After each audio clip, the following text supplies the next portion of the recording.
What's the weirdest thing you do before bed? Maybe you scroll through your phone, snack on some late-night cereal, or argue with your cat about who gets the good pillow. Whatever it is, it's probably nothing compared to how people in the Middle Ages tackled their nights. Tonight, we're diving into a world where sleep wasn't just a nap. It was a strange, almost mystical adventure, more like a dance with the stars than a Netflix binge. So, grab a cozy spot, hit that like button if you're excited to explore history with me, and subscribe if you love these deep dives into the past. Oh, and drop a comment to let me know where you're tuning in from. Bustling city, quiet countryside, or maybe a place where the moon's your only light. It's always amazing to see who's joining us from around the globe. Picture this. You're settling in for the night, maybe with a warm drink in hand, a flickering candle casting soft shadows on the wall. The world outside is quiet, and you're ready to travel back in time to an era when the night wasn't just for sleeping, it was a whole different beast. Before smartphones, sleep apps, or even electric lights, medieval people had a way of resting that would make your melatonin gummies seem downright futuristic. Their nights weren't a single stretch of shut-eye, but a curious rhythm, a forgotten pattern that feels both alien and strangely familiar. Imagine a time when the world slowed down as the sun dipped below the horizon, and people crawled into bed not for 8 hours straight, but for a night split in two, like a book with 2 chapters separated by a midnight intermission. This wasn't insomnia or a bad habit.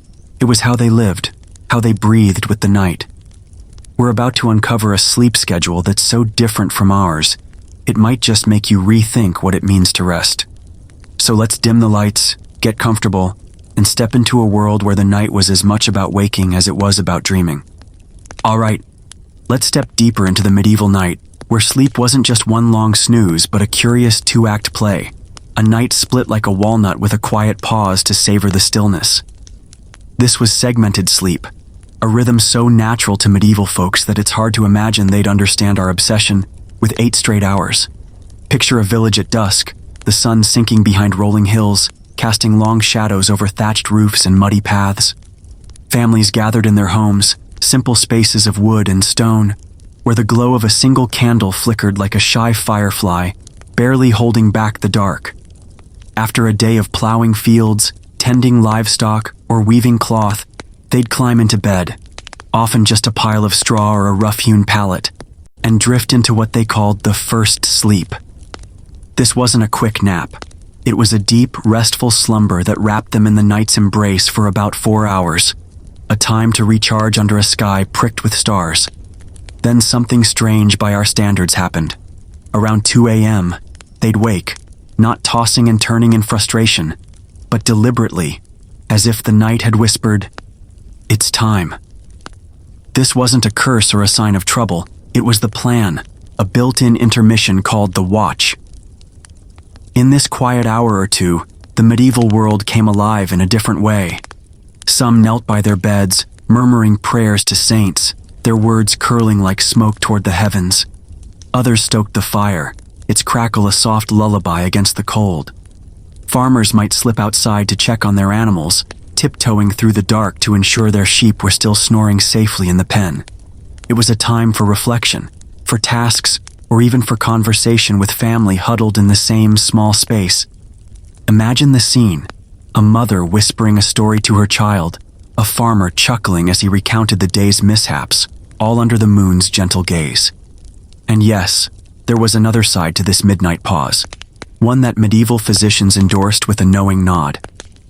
They believed the watch was the perfect time for intimacy, when the body was rested and the mind calm, free from the day's squabbles. Less bickering, more bonding, as they might have put it, with a wink and a nudge. This wasn't just a quirk.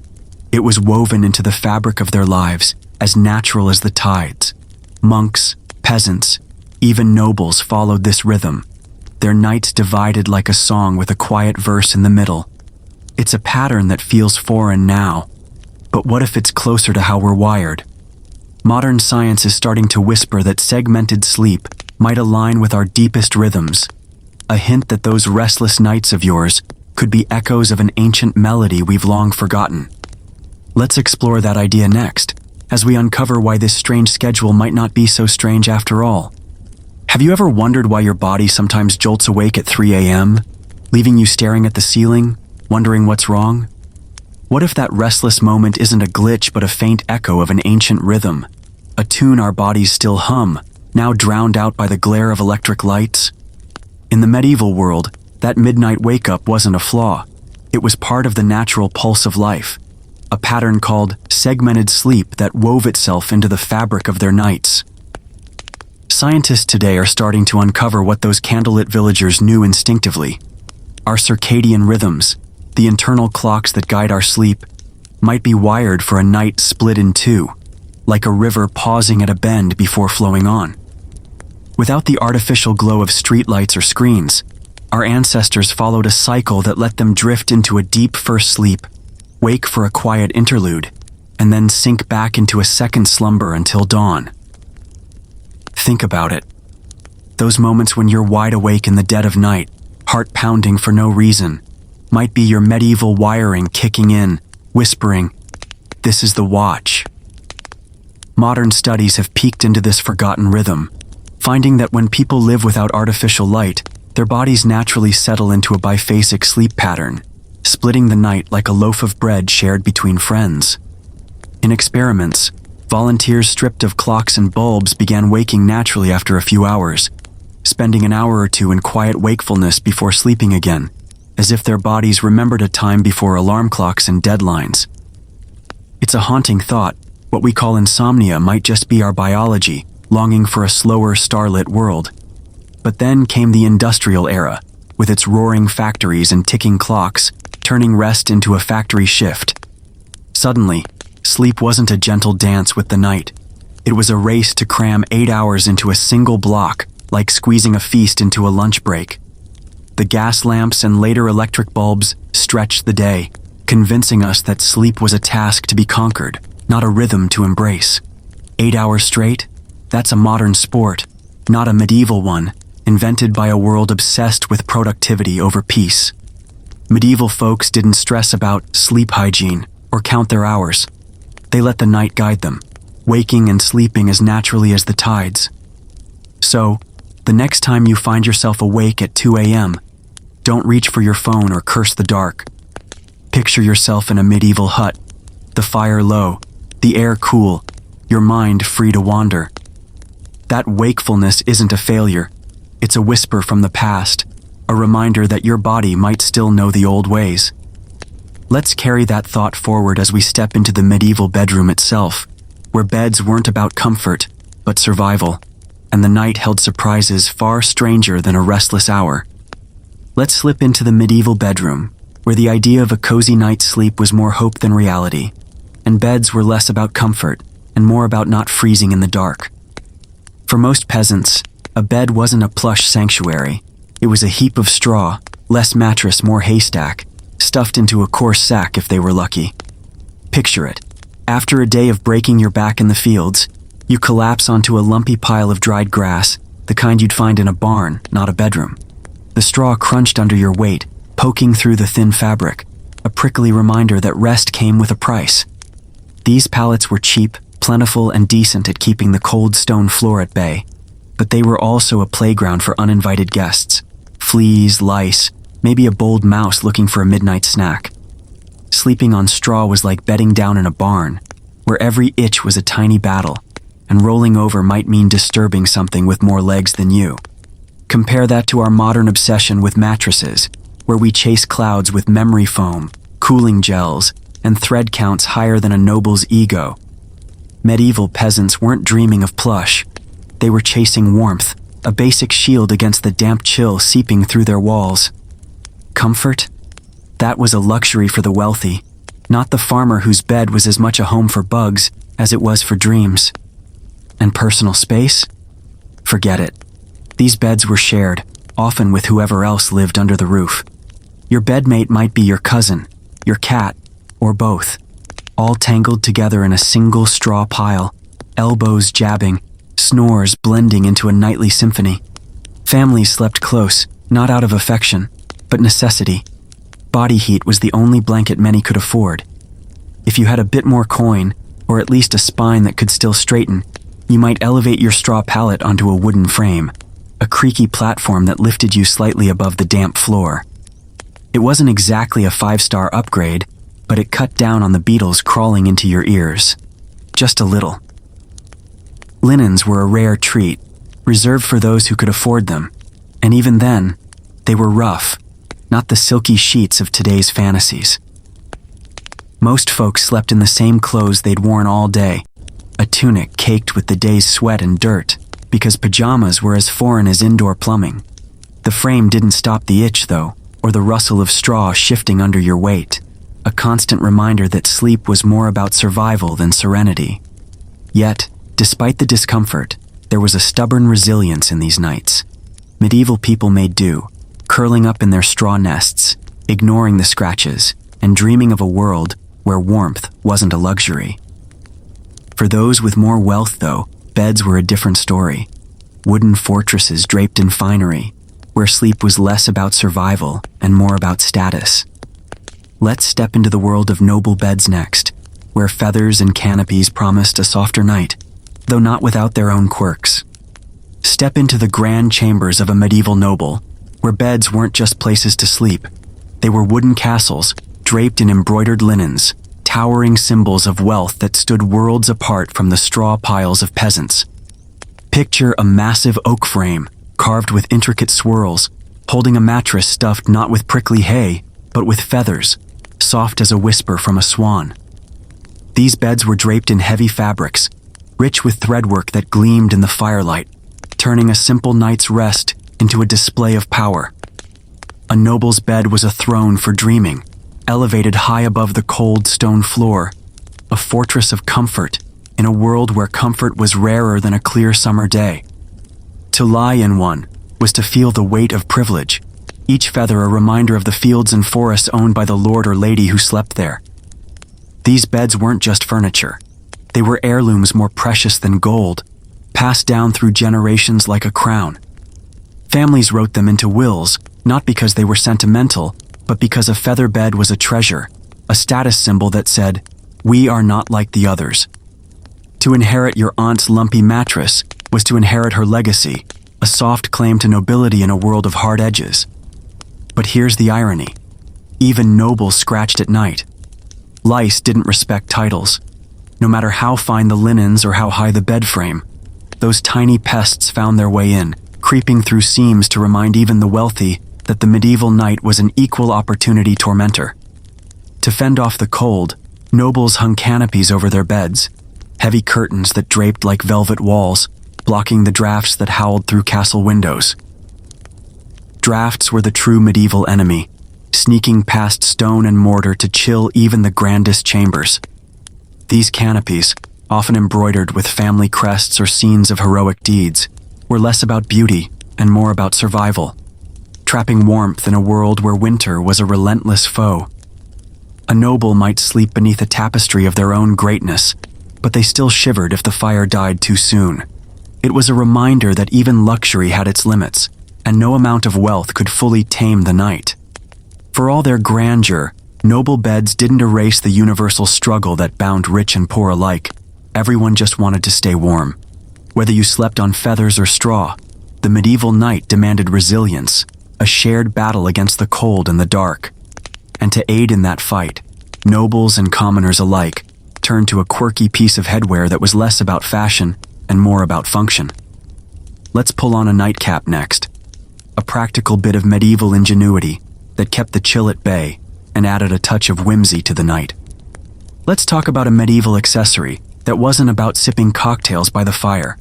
Nightcaps, those woolen shields against the chill that topped off a night in the Middle Ages. Forget the modern image of a frothy drink. These were soft, snug hats, pulled low over the ears to keep the cold at bay. Picture a pointed cap, like something a wizard's apprentice might wear, knitted from coarse wool, or, for the lucky few, finer threads dyed in rich hues. They were practical, not glamorous, designed to trap warmth around your head when the night turned bitter. In a world where firelight was your only heat source, and even that dwindled by midnight, a nightcap was your first line of defense. a cozy hug for your scalp as you burrowed into bed. These hats were born of necessity in homes where stone walls laughed at warmth. Medieval dwellings, whether humble huts or grand castles, were drafty, with gaps in the wood or cracks in the mortar, letting in gusts that could freeze your breath. A roaring fire might warm you at dusk, but by the witching hour, the embers were fading, and the cold crept in like an uninvited guest. A nightcap didn't just keep you comfortable, it was a survival tool, as essential as a blanket in a world where winter didn't play favorites. You'd pull it on before your first sleep, its weight a small comfort against the chill that seeped through every seam. But nightcaps weren't just about function, they carried a spark of social swagger. A plain wool cap marked you as a commoner, practical and unadorned, but a dyed one, crimson, indigo, or forest green, screamed wealth, even in sleep. Nobles flaunted caps stitched with delicate embroidery or trimmed with rare furs, turning bedtime into a quiet parade of status. Imagine a lord, tucked into his feather bed, sporting a cap that cost more than a peasant's yearly wages, a silent boast in the dark. It was a way to say, even my dreams are richer than yours, without saying a word. Wearing a nightcap was like hanging a sign that said, I'm off duty, unless the goat needs me. It marked the shift from the day's labor to the night's quiet, a signal you were ready for the first sleep, though the barn might still call if the animals stirred. There was a charm to it, a blend of practicality and whimsy that made the medieval night feel oddly human. Everyone, from shepherds to knights, shared this quirky ritual, pulling on their caps to face the dark together. But if you think nightcaps were intimate, wait until you hear about sleeping at a medieval inn, where the bed you climbed into wasn't just yours. It was a shared stage for strangers, snores, and the occasional thief. Let's check into one of those crowded, chaotic beds next. Picture yourself stumbling into a medieval inn after a long day on a muddy road, your boots caked with dirt, your stomach rumbling for a bowl of thin stew. The inn is a bustling den of snores and strangers, its air thick with the smell of ale, sweat, and smoky hearths. Flickering torches cast shadows on rough wooden walls, and the hum of voices, merchants haggling, travelers swapping tales, fills the room like a chorus of restless bees. You're shown to your bed, but don't expect a private suite with a mint on the pillow.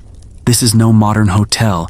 It's a shared space where the bed is a wide, creaky platform stuffed with straw, and your bedmate might be a merchant, a thief, or, let's be honest, possibly both.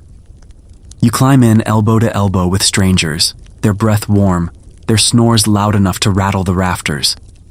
It's less a bedroom and more a chaotic dormitory, where personal space is as mythical as a dragon.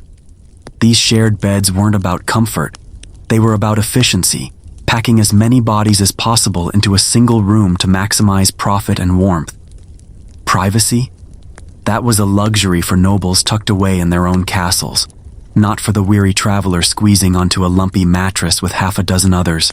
The straw beneath you shifts with every movement, and the blanket, if you're lucky enough to have one, is a tattered thing, fought over by whoever's got the sharpest elbows. You might find yourself pressed against a peddler reeking of onions, or a pilgrim muttering prayers in his sleep. It was a nightly lottery, and you didn't always win. The innkeeper didn't care about your comfort. He cared about filling the beds, like a farmer cramming livestock into a barn.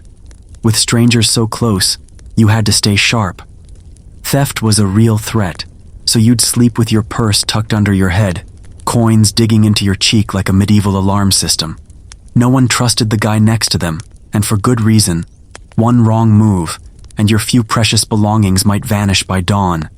You'd clutch your cloak tight, keep one eye half open, and hope your bedmate's snores were louder than their sticky fingers. It was a strange intimacy, sharing a bed with people you'd never see again, their warmth a necessity, their presence a risk. Yet, this was the norm. A practical solution in a world where a roof over your head was a small victory, and solitude was a privilege few could afford. While nobles slept alone in their grand feather beds, commoners shared everything: blankets, body heat, even nightmares. The inn's crowded beds were a microcosm of medieval life, practical, messy, and unapologetically communal. You made do, laughed off the discomfort, and hoped for a few hours of rest before the road called again. But before you drifted off in that crowded chaos, there was one more ritual to anchor the night. Let's turn to bedtime prayers next, where sleep wasn't just a pause, but a spiritual act, a moment to guard your soul against the shadows of the dark. As the medieval night settled in, with the fire reduced to a faint glow and the wind whistling through cracks in the walls, sleep wasn't just a matter of closing your eyes. It was a nightly ritual to guard the soul. Bedtime prayers weren't about calming the mind or chasing away bad dreams. They were a solemn shield, a whispered plea to survive the dark. In a world where illness, cold, or unseen dangers could claim you before dawn, every night was a gamble with eternity. You knelt beside your straw pallet or grand feather bed, hands clasped, breath visible in the chilly air, and spoke to a higher power, knowing that sleep was a journey you might not return from. The darkness wasn't just absence of light. It was a realm where spirits roamed, and your soul needed armor. Imagine a peasant family huddled together, their voices soft but urgent, reciting words that carried the weight of their fears. A reimagined prayer might have gone like this: Lord of light, keeper of stars, should I pass before dawn, guide my spirit home. These weren't empty words, but a contract with the divine, a plea for protection in a world where death was as close as the next breath. Children learned these prayers early, their small voices mingling with their parents, a chorus against the unknown. For the devout, every night was a moment to reconcile with their Maker, to prepare for a judgment that might come before the rooster crowed. Specific saints stood as watchmen of the night, their names invoked like sentinels against the dark. Saint Michael, the warrior angel, was called upon to fend off demons lurking in the shadows. Saint Margaret, patron of the vulnerable, guarded women and children as they slept. These figures weren't distant icons, but active allies, their presence felt in the flicker of a candle or the creak of a floorboard. To whisper their names was to summon a mystical shield, a comfort as real as the woolen nightcap on your head. The act of prayer turned the bedroom into a sacred space, where the line between the earthly and the eternal blurred. Today, we turn to white noise machines or meditation apps to ease us into sleep, chasing peace through technology. But for medieval people, divine protection was their lullaby, a ritual that wrapped the soul in courage against the night's uncertainties. They didn't just pray to sleep well, they prayed to wake up. This blend of faith and fear made bedtime a profound act, a moment where the mundane met the eternal. As they closed their eyes, they entrusted their dreams to the heavens, where visions weren't just fleeting images but messages with deeper meaning. Let's step into those dreams next, where the medieval mind saw not just rest but whispers from the divine, or warnings from something darker. In the medieval night, as the world hushed and the stars took over, dreams weren't just fleeting images. They were letters from the divine, or traps set by the devil himself. When you closed your eyes on that straw pallet or feather bed, your soul stepped onto a stage where the heavens and the underworld whispered. Every vision carried weight, a potential message from God or a sinister lure from darker forces. A dream of soaring through the sky might promise salvation, while one of fire could signal judgment, a warning that your sins were piling up like kindling. These weren't just stories your mind spun. They were riddles to be solved, glimpses of eternity that could shape your fate. The medieval dreamer woke with a racing heart, wondering if their soul had been touched by grace or grazed by something malevolent. The church had plenty to say about these nightly journeys. Theologians pored over dreams like scholars deciphering ancient texts, debating whether they were holy visions or dangerous illusions. A dream of a radiant figure might mean a saint had visited, but a shadow lurking at the bed's edge? That could be the devil, tempting you toward ruin. And if you dreamt of a talking goat, well, it was probably time to call the priest, just in case your soul needed an emergency cleanse. The line between divine message and demonic trick was blurry, and no one wanted to misread the signs. Dreams were taken so seriously that a single vision could spark a pilgrimage or a confession, as people sought to align their lives with the mysteries they saw in the night. Monks, ever the record keepers, scribbled down their dreams in candlelit scriptoriums, treating them like dispatches from another world. Some visions were deemed holy, revelations to be shared with the abbot or etched into sacred texts. Others? Well, others were probably just last night's stew. Too many onions playing tricks on the mind. These records weren't just for spiritual bragging rights. They were a way to navigate the soul's path, to separate divine whispers from mundane burps. A monk dreaming of angels might earn a nod of approval, but one dreaming of a feast might get a lecture on gluttony. Dreams were a battlefield, where faith and fear wrestled under the cover of sleep. To the medieval mind, dreams were like a medieval Netflix, heavy on allegory and light on special effects. They weren't just entertainment, but stories with purpose, each symbol a clue to your destiny, or a warning to change your ways. As you lay in your bed, surrounded by the night's chill, your dreams carried you beyond the walls, into a realm where every image mattered. But while dreams lifted the soul, the body still needed warmth, and that meant sharing your bed with some unexpected allies. Let's cozy up next to the animals that joined medieval sleepers, a furry, feathered survival tactic that kept the cold at bay, and the night a little less lonely. Imagine crawling into your medieval bed, the straw crunching beneath you, the air sharp with winter's bite, and finding yourself nose to nose with a furry bedmate.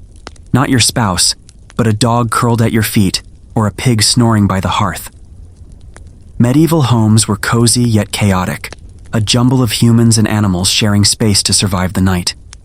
In a world without central heating, animals weren't just pets or livestock. They were living furnaces, their warmth a lifeline against the cold that crept through every crack. A shaggy dog pressed against your legs could mean the difference between shivering and sleeping, while a cow in the corner, munching quietly, was worth 3 blankets, radiating heat like a furry radiator. These creatures weren't there for cuddles. They were teammates in the nightly battle to stay warm. It wasn't exactly a peaceful slumber, though. Picture the scene. A goat bleats at midnight, a cat pounces on a stray mouse, and the dog fidgets, chasing rabbits in its dreams. Chickens didn't cuddle, but at least they didn't steal the covers, though you might wake to a rogue feather tickling your nose.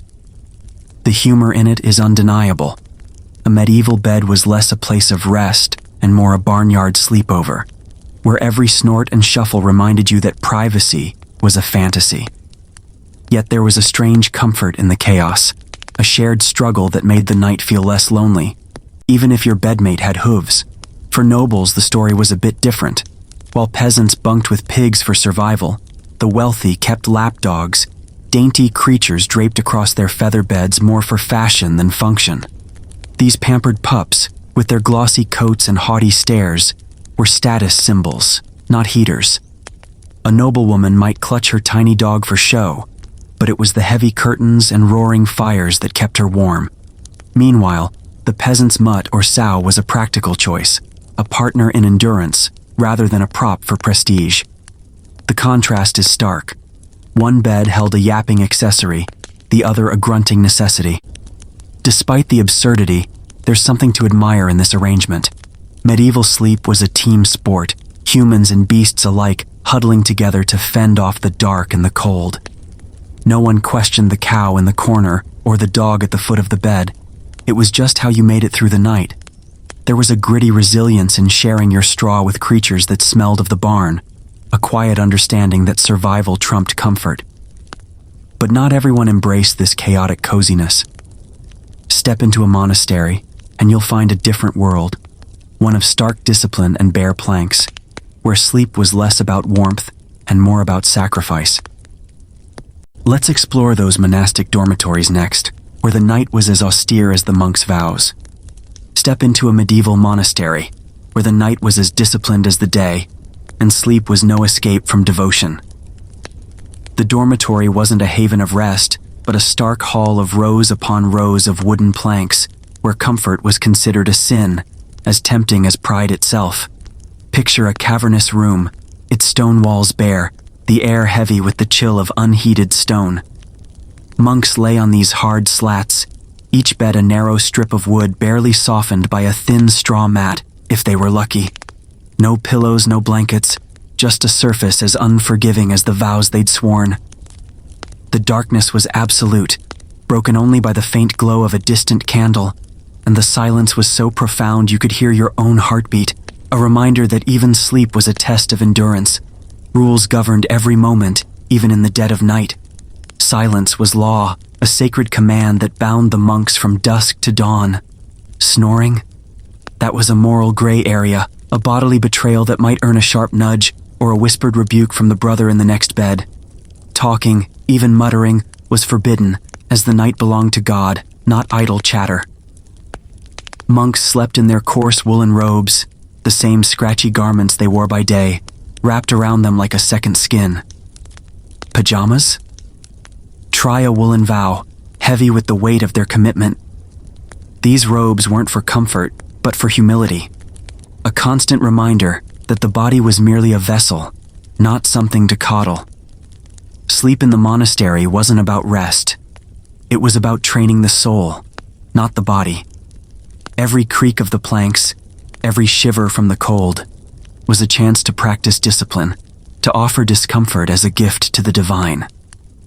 Monks believed that denying the flesh strengthened the spirit, so they embraced the hard beds and frigid air as part of their sacred work.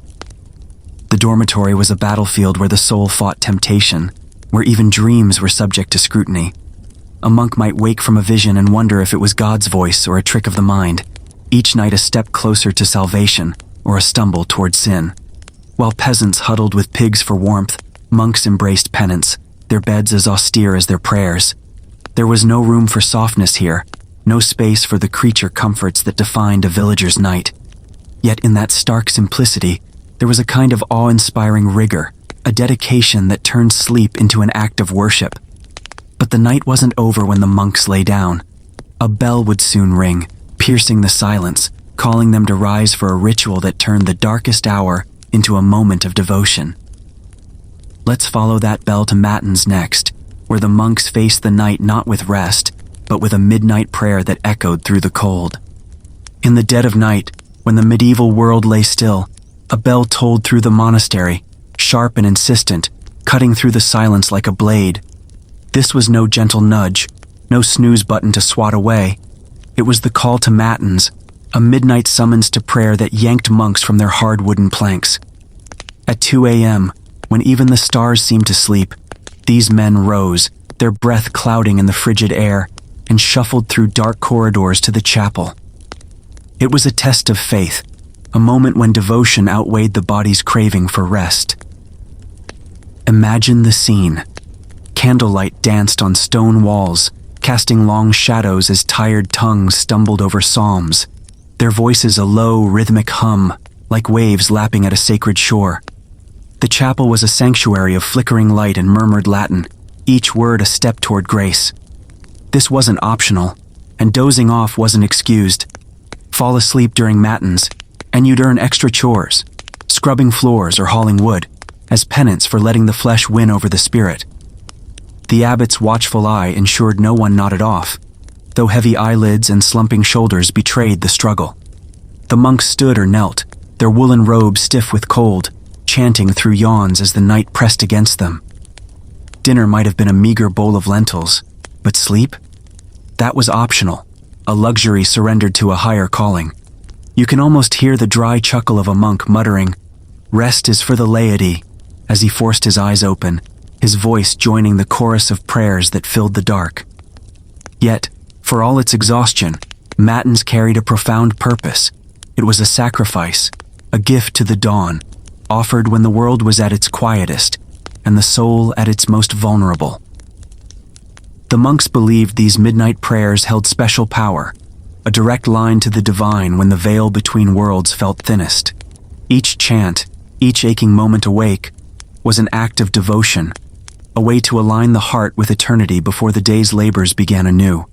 There was a weary reverence in it, a stubborn commitment to rise when every bone begged for rest, to offer words to a God who never slept. The toll of that bell and the weight of those prayers shaped the night, but they weren't the only forces binding medieval sleepers. Beyond the monastery's stark walls, communal sleeping wove its own web of connection, tying people together in ways both practical and profound.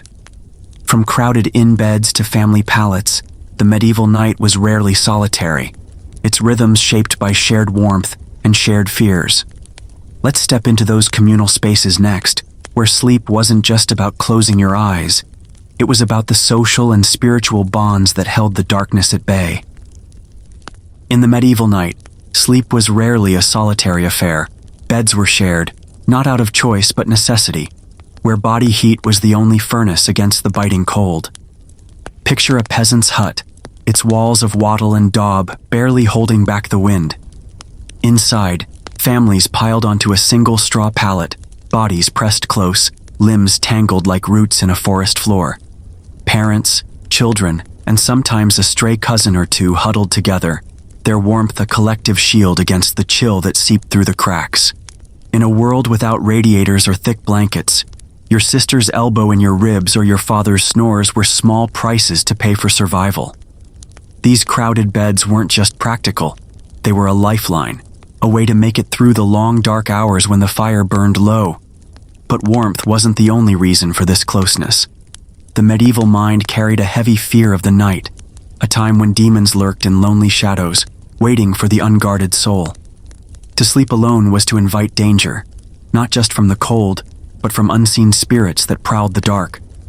A solitary bed was a risk, a place where the devil might whisper or worse. Families stayed close to fend off these fears, their presence a spiritual bulwark as much as a physical one. Imagine a child clinging to her mother, wide-eyed, whispering about the creak of the roof. Was it the wind or something sinister?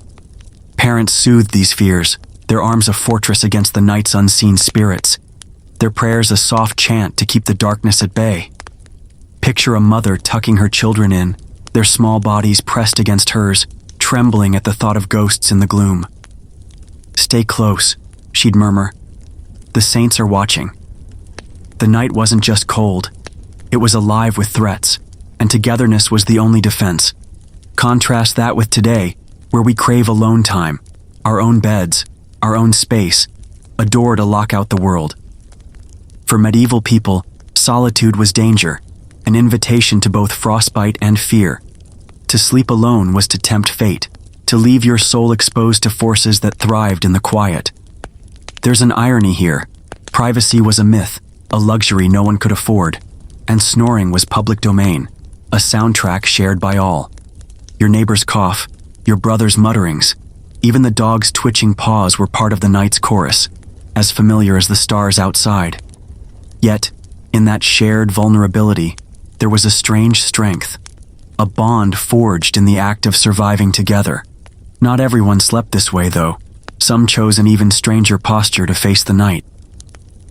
Let's explore upright sleeping next, a peculiar practice that defied the grave and added an odd twist to the medieval quest for rest. In the medieval world, how you slept could say as much about you as how you lived, and for some, that meant defying the night in a posture that was half sitting, half praying. Upright sleeping wasn't just a quirk, it was a deliberate choice, rooted in a mix of superstition and strange logic. Picture yourself propped up in bed, not lying flat like we do today, but angled upward, your back supported by a mound of straw or a wooden bolster, as if you were a weary king on a makeshift throne. This wasn't about comfort, it was about survival, both physical and spiritual. To lie flat was for corpses, not the living, a grim reminder that a night spent horizontal might be mistaken for death's embrace.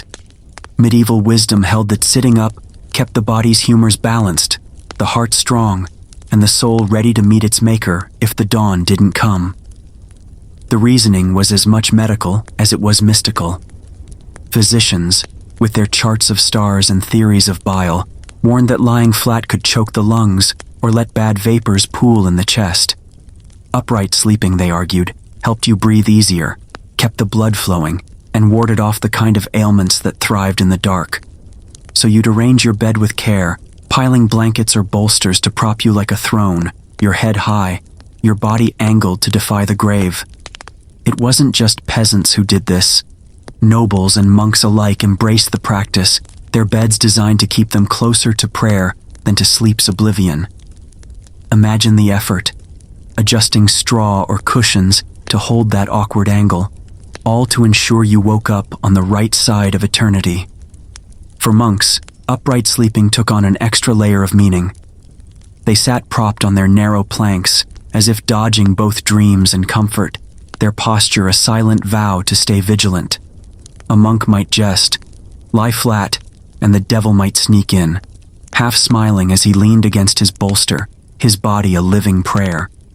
It was a discipline as much as a precaution, a way to keep the soul alert even as the body begged for rest. The humor in it is hard to miss. Imagine trying to doze while perched like a bird on a branch, every shift threatening to topple your carefully balanced setup. Sleep, in this sense, was more than a pause. It was a posture, a deliberate act shaped by fear, faith, and a touch of oddball logic. Whether you were a farmer or a friar, how you positioned yourself in the night spoke to your hopes of seeing the morning. But even the most upright sleeper wasn't safe from the night's smaller terrors. Let's crawl beneath the covers next, where pests like fleas and bedbugs turned every bed into a battlefield, no matter how carefully you propped yourself against the dark. As you settled into your medieval bed, straw crunching beneath you, and the night's chill nipping at your toes, you weren't alone. Not by a long shot. Fleas and bedbugs, those nighttime raiders in the sheets, turned every slumber into a skirmish. These tiny invaders didn't care if you were a peasant on a haystack or a noble in a feather fortress. They swarmed with relentless enthusiasm, burrowing into seams and crevices, ready to feast. Picture your bed as a pest motel, no vacancy, where every fold of fabric was a bustling marketplace for bugs. Straw beds were the worst offenders, their dry stalks a paradise for fleas that hopped like tiny demons, leaving you scratching before you even closed your eyes. Bedbugs, stealthy and stubborn, crept out at midnight, their bites a red-hot reminder that sleep was never free. The scene was grim. You'd wake in the dark, itching furiously, feeling the ghost of something scuttling across your skin. Straw pallets were like open invitations, offering endless hiding spots for pests that thrived in the warm, musty folds. Even noble beds, with their fine linens, weren't immune. Bugs didn't respect status. To fight back, people tried everything. They'd sprinkle lavender or burn pungent herbs like rosemary, not to spark romance but to choke out the critters.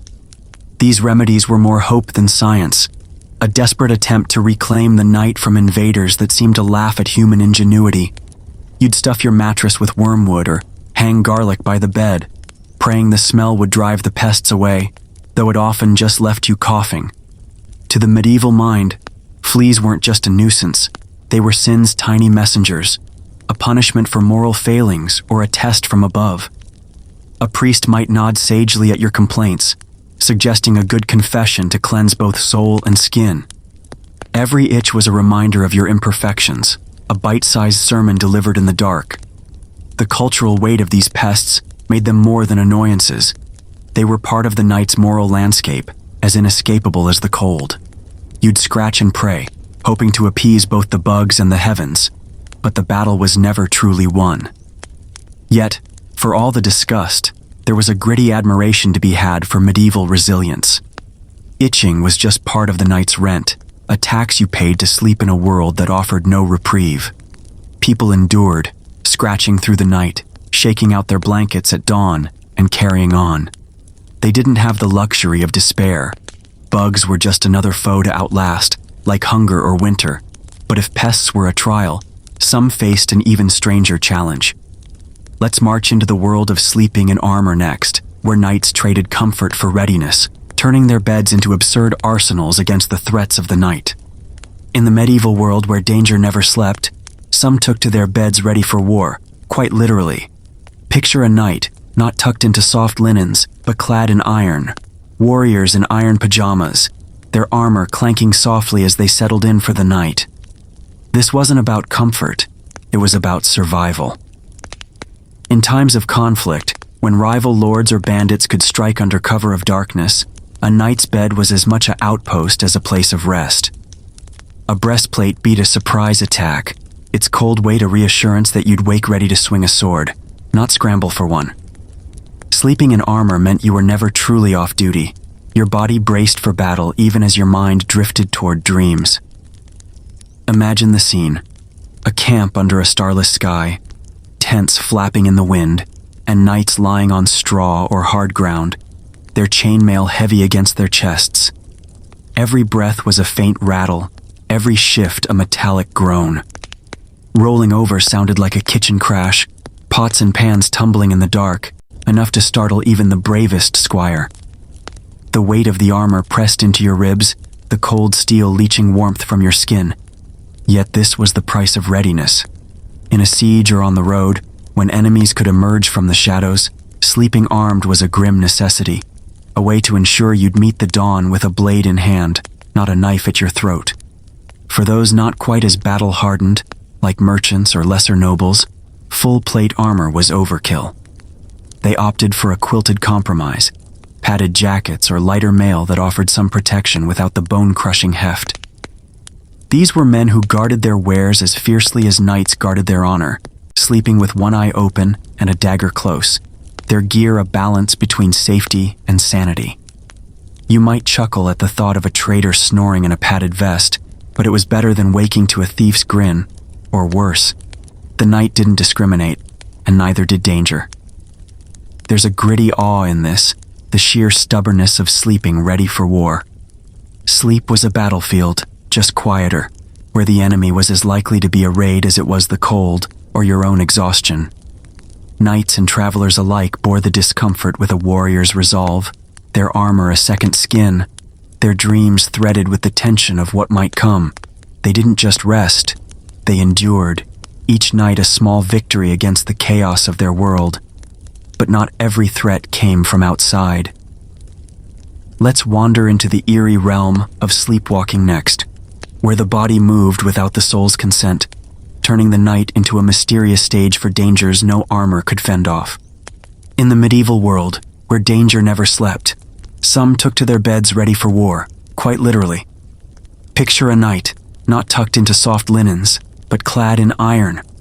Warriors in iron pajamas, their armor clanking softly as they settled in for the night.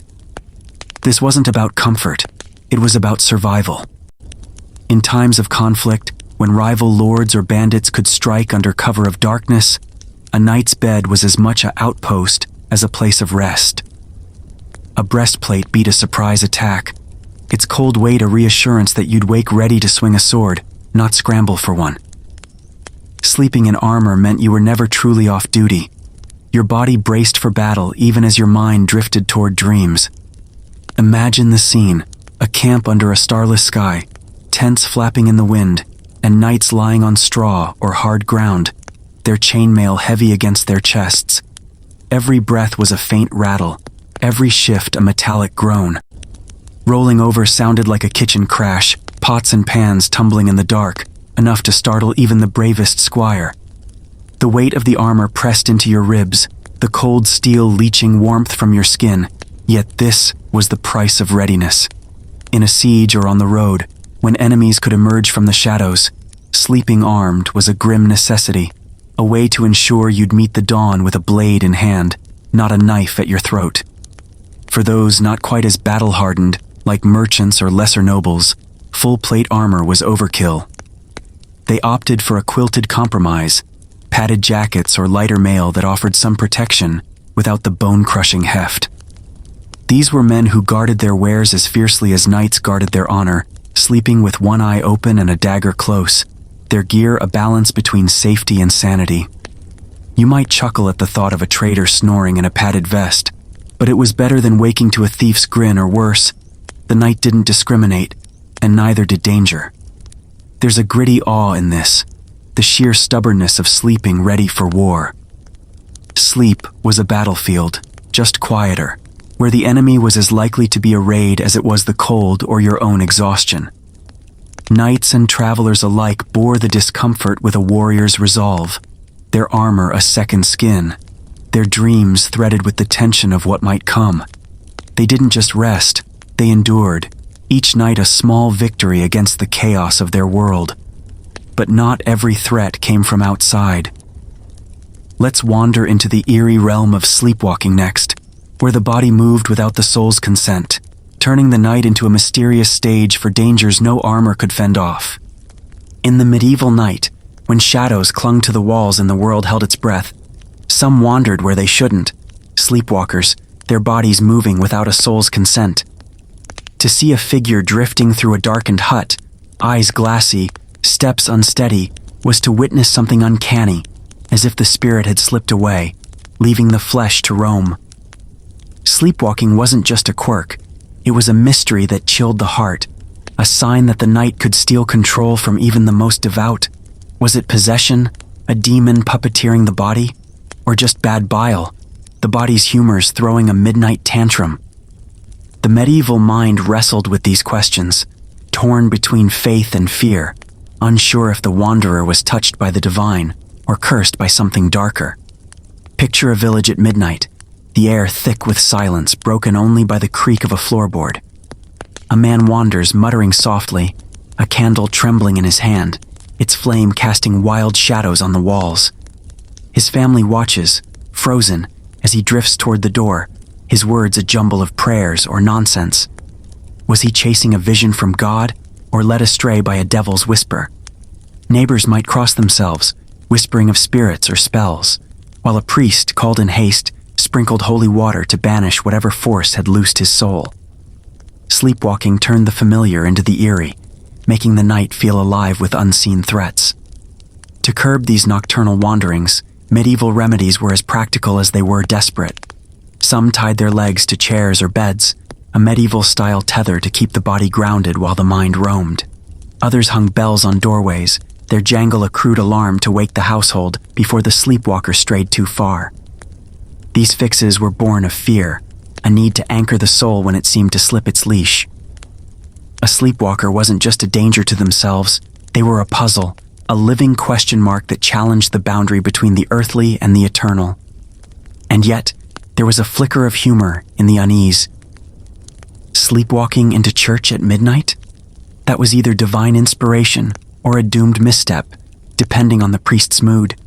A villager might wake to find themselves knee-deep in a stream, or worse, in the neighbor's barn, and the tale would spark laughter over the next day's bread.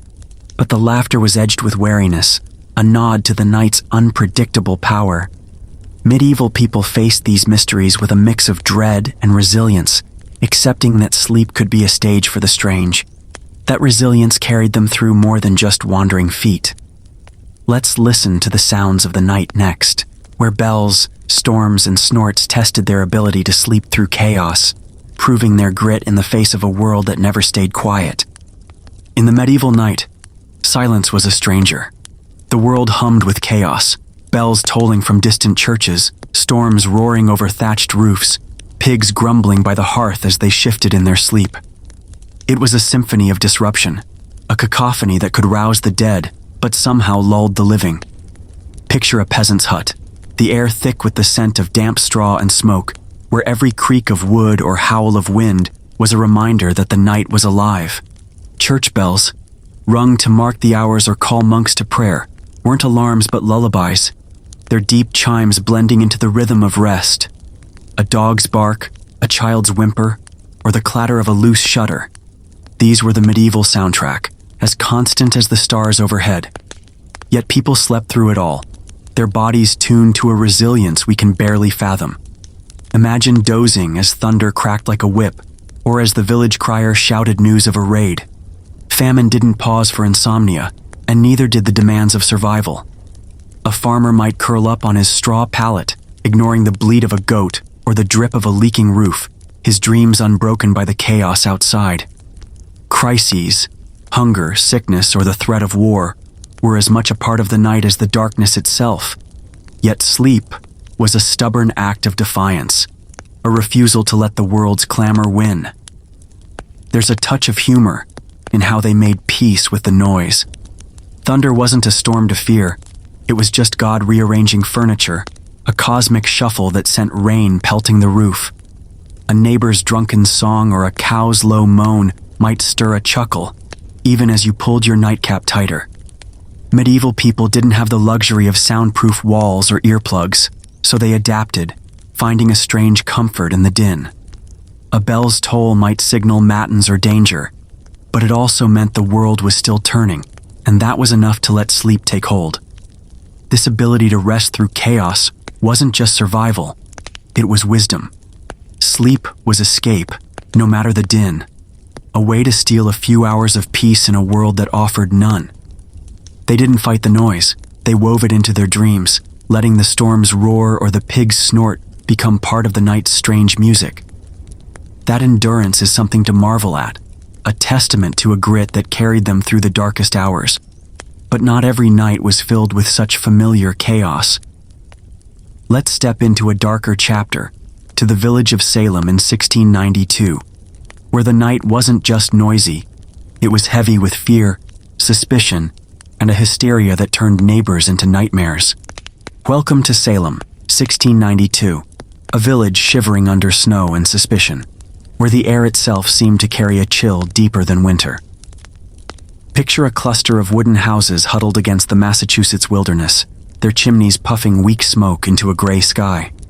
The wind howled through bare trees, and every creak of a shutter felt like a warning. This was a place where faith ruled with an iron grip, but fear was never far behind. The Puritans who lived here believed God watched their every move, but so did the devil, lurking in the shadows, ready to pounce on any soul that strayed. Life was a tightrope walk between salvation and damnation, and in Salem that winter, the rope was fraying fast. Puritan life was relentless, days filled with labor, prayer, and the constant weight of divine judgment. Every sermon warned of sin, every storm felt like God's wrath. The church was the heart of the village, its steeple a stark reminder that no one escaped scrutiny, not even in their dreams. But beneath the surface of piety, tensions simmered like a pot left too long on the fire. Failed crops withered in the fields, leaving bellies empty and tempers short. Smallpox swept through, marking faces and graves with equal cruelty. Neighborly grudges festered over land, debts, or a stray cow, turning friends into foes. In this pressure cooker of faith and hardship, every misfortune felt like a curse, every glance a potential betrayal. At the center of this unraveling was the household of Reverend Samuel Parris, where the spark of hysteria first flickered. Imagine a cramped home, its walls dark with soot, where two young girls, Betty Parris and her cousin Abigail Williams, lay trembling under coarse blankets. Shadows danced on the ceiling, whispering fears that no prayer could silence. The girls twitched and cried out, their bodies seized by fits that baffled their family. Were they sick, possessed, or was something darker at work? Whispers spread through the village, carried on the lips of worried neighbors. The girls' strange behavior wasn't just a private matter. It was a crack in Salem's fragile order, a sign that the devil might be closer than anyone dared admit. When doctors were called, their verdict was a single word that fell like a stone into still water: witchcraft. It was a word that lit the fuse, igniting fear into something far more dangerous. In a community already on edge, witchcraft wasn't just a crime. It was an explanation for every failure, every fear, every shadow that moved in the night. The diagnosis wasn't medical. It was a spark that set Salem ablaze, turning suspicion into a wildfire that would consume the village. What began in the Parris household was about to spill into the streets, where accusations would fly, and no one, not neighbor, friend, or family, would be safe. Let's follow that spark next, as the girls' cries turn into pointed fingers, and Salem's fear explodes into a frenzy of accusations that would tear the village apart. In the winter of 1692, the Parris household in Salem became a cauldron of chaos, where the screams of two young girls tore through the night like a blade through cloth.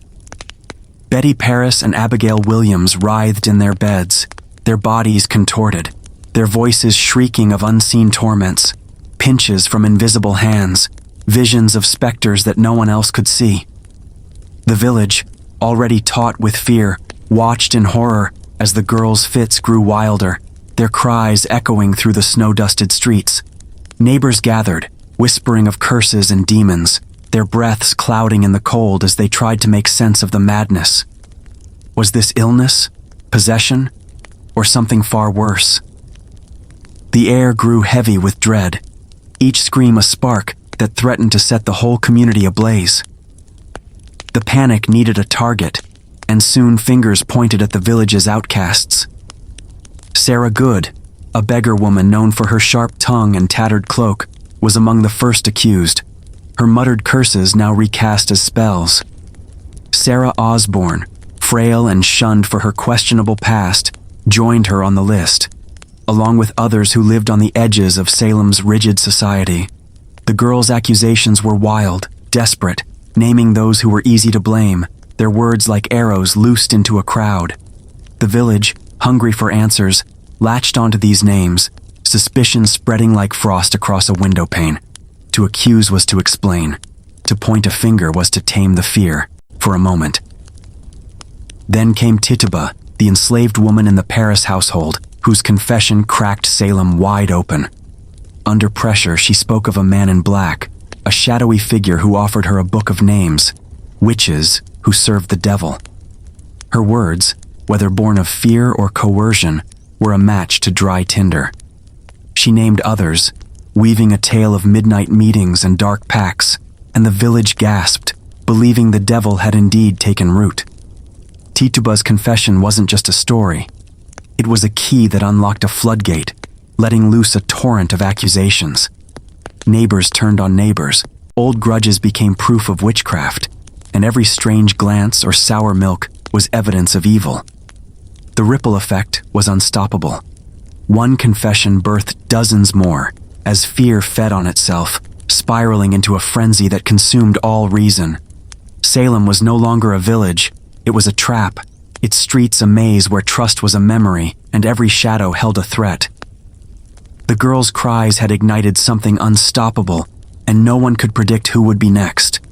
The accusations were building toward a grim reckoning, one that would play out on a twisted stage. Let's step into the court of Oyer and Terminer next, where justice was warped by fear, and the line between truth and terror vanished in the clamor of a village unraveling. In the spring of 1692, Salem's fear found a grim stage in the court of Oyer and Terminer, a machine fueled by fear, not truth, grinding out verdicts that would scar the village forever. This wasn't a court of careful reason, but a crucible where panic ruled, its judges, stern men in black robes, swayed by whispers of the supernatural. The courtroom, a stark wooden hall, buzzed with tension, its air thick with the scent of candle wax and dread. Villagers packed the benches, their eyes wide, as accusations flew like sparks, each one threatening to ignite another life. Here, justice wasn't sought. It was twisted, shaped by a hysteria that turned neighbors into executioners and doubt into damnation. At the heart of this warped process was spectral evidence, the chilling claim that a witch's spirit could torment victims in dreams or visions. Dreams became daggers in court, wielded by accusers who swore they saw ghostly figures pinching or choking them in the night. A girl's nightmare, once a private fear, was now proof of guilt, as binding as a signed confession. The judges nodded gravely, accepting these visions as fact, while the accused stood defenseless, their fate sealed by stories no one could verify. To question spectral evidence was to question God's order, and in Salem, that was a risk few dared take. The court became a theater where the invisible held more weight than the truth. The accusers, led by the Paris girls and their growing circle, turned trials into performances. Their shrieks that silenced reason echoed through the courtroom as they writhed, wept, and pointed at the accused, claiming spectral attacks. Abigail Williams might clutch her throat, gasping, "She chokes me," while Betty convulsed, her cries drowning out any plea for mercy. These theatrics weren't questioned. They were proof, a spectacle that gripped the crowd and swayed the judges. The girls' fits, whether genuine or staged, held the power to condemn, their voices a chorus that drowned out logic. The courtroom became a stage where fear played the lead and innocence had no lines. For the accused, defense was a futile whisper. Lawyers were scarce, and speaking out risked further suspicion. Innocence was a silent plea, ignored in the clamor of accusations. A woman might protest her godliness, her years of piety, only to be met with a girl's scream or a judge's gavel. The court offered no balance, no shield, only a path to the gallows for those deemed guilty. The injustice was suffocating, a system where truth was buried under the weight of fear. Crowds came to watch justice bleed, drawn by a grim fascination, their murmurs rising as verdicts fell like stones. Each trial was a public spectacle, a ritual that fed the village's panic while cloaking it in the guise of righteousness. The court's rulings were a death sentence for many, and the first execution loomed like a shadow over Salem. Let's climb Gallows Hill next, where the consequences of this twisted justice took their final brutal form, and the village faced the irreversible cost of its fear. On a grim summer day in 1692, Salem's hysteria climbed Gallows Hill, where Bridget Bishop, a woman marked by scarlet and scandal, faced the noose. She was no saint in the village's eyes. Her bold tongue, her tavern-keeping past, and her bright red bodice made her an easy target for whispers of witchcraft. Bridget stood out, a figure who defied Puritan restraint, and that defiance now cost her dearly. Her trial was a storm of accusations, with neighbors swearing her spirit pinched them in the night, their dreams twisted into evidence. One claimed she sent a spectral pig to haunt their fields. Another saw her shadow at their bedside, malice in her eyes. The court, drunk on fear, needed no proof beyond these visions. Bridget's denials were drowned out, her voice a lone cry against a tide of panic. The execution was a stark, brutal scene. Picture Gallows Hill, a barren rise under a heavy sky, where a rope hung taut from a crude scaffold. The crowd gathered, their faces a mix of fear and fascination, holding their breath as Bridget was led forward, her hands bound, her gaze steady despite the weight of the moment. The cart creaked beneath her, the noose a grim promise swaying in the wind. No prayers softened the silence, no mercy stayed the executioner's hand. When the cart pulled away, the snap of the rope was a sound that pierced the village's heart, a final note in a song of terror. Bridget Bishop, tavern keeper, mother, neighbor, became Salem's first sacrifice to the witch hunt, her life snuffed out under the weight of spectral lies. The aftermath was chilling. One death fed the hunger for more, as if the gallows had whetted the village's appetite for vengeance. The crowd dispersed. 29, 25, 08, 2025. PKT justice demanded more, and the machinery of fear churned on. Bridget's execution wasn't a resolution, but a spark, igniting a frenzy that would claim more lives. Her death didn't cleanse Salem. It stained it, proving the court's power to destroy rather than protect. The village whispered her name, not in mourning but in dread, as the list of the accused grew longer. Each trial now carried the echo of that first rope, each verdict a step deeper into the abyss. The gallows cast shadows over Salem's soul, a darkness that lingered in every glance, every whispered accusation. Bridget's death was a wound that wouldn't heal, a sign that the village had crossed a line from which there was no return.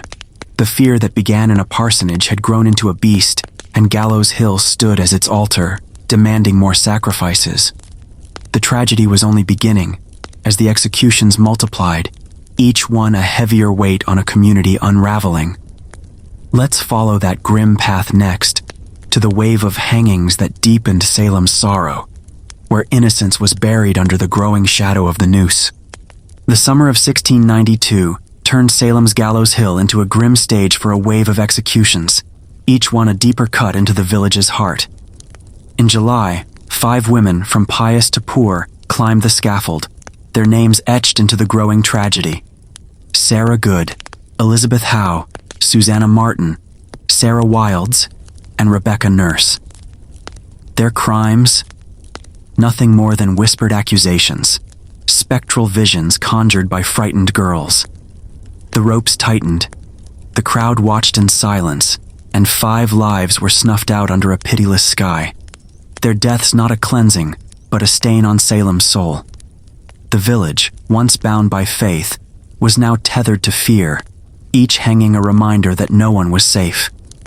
Among them was Rebecca Nurse, a saintly figure betrayed by screams.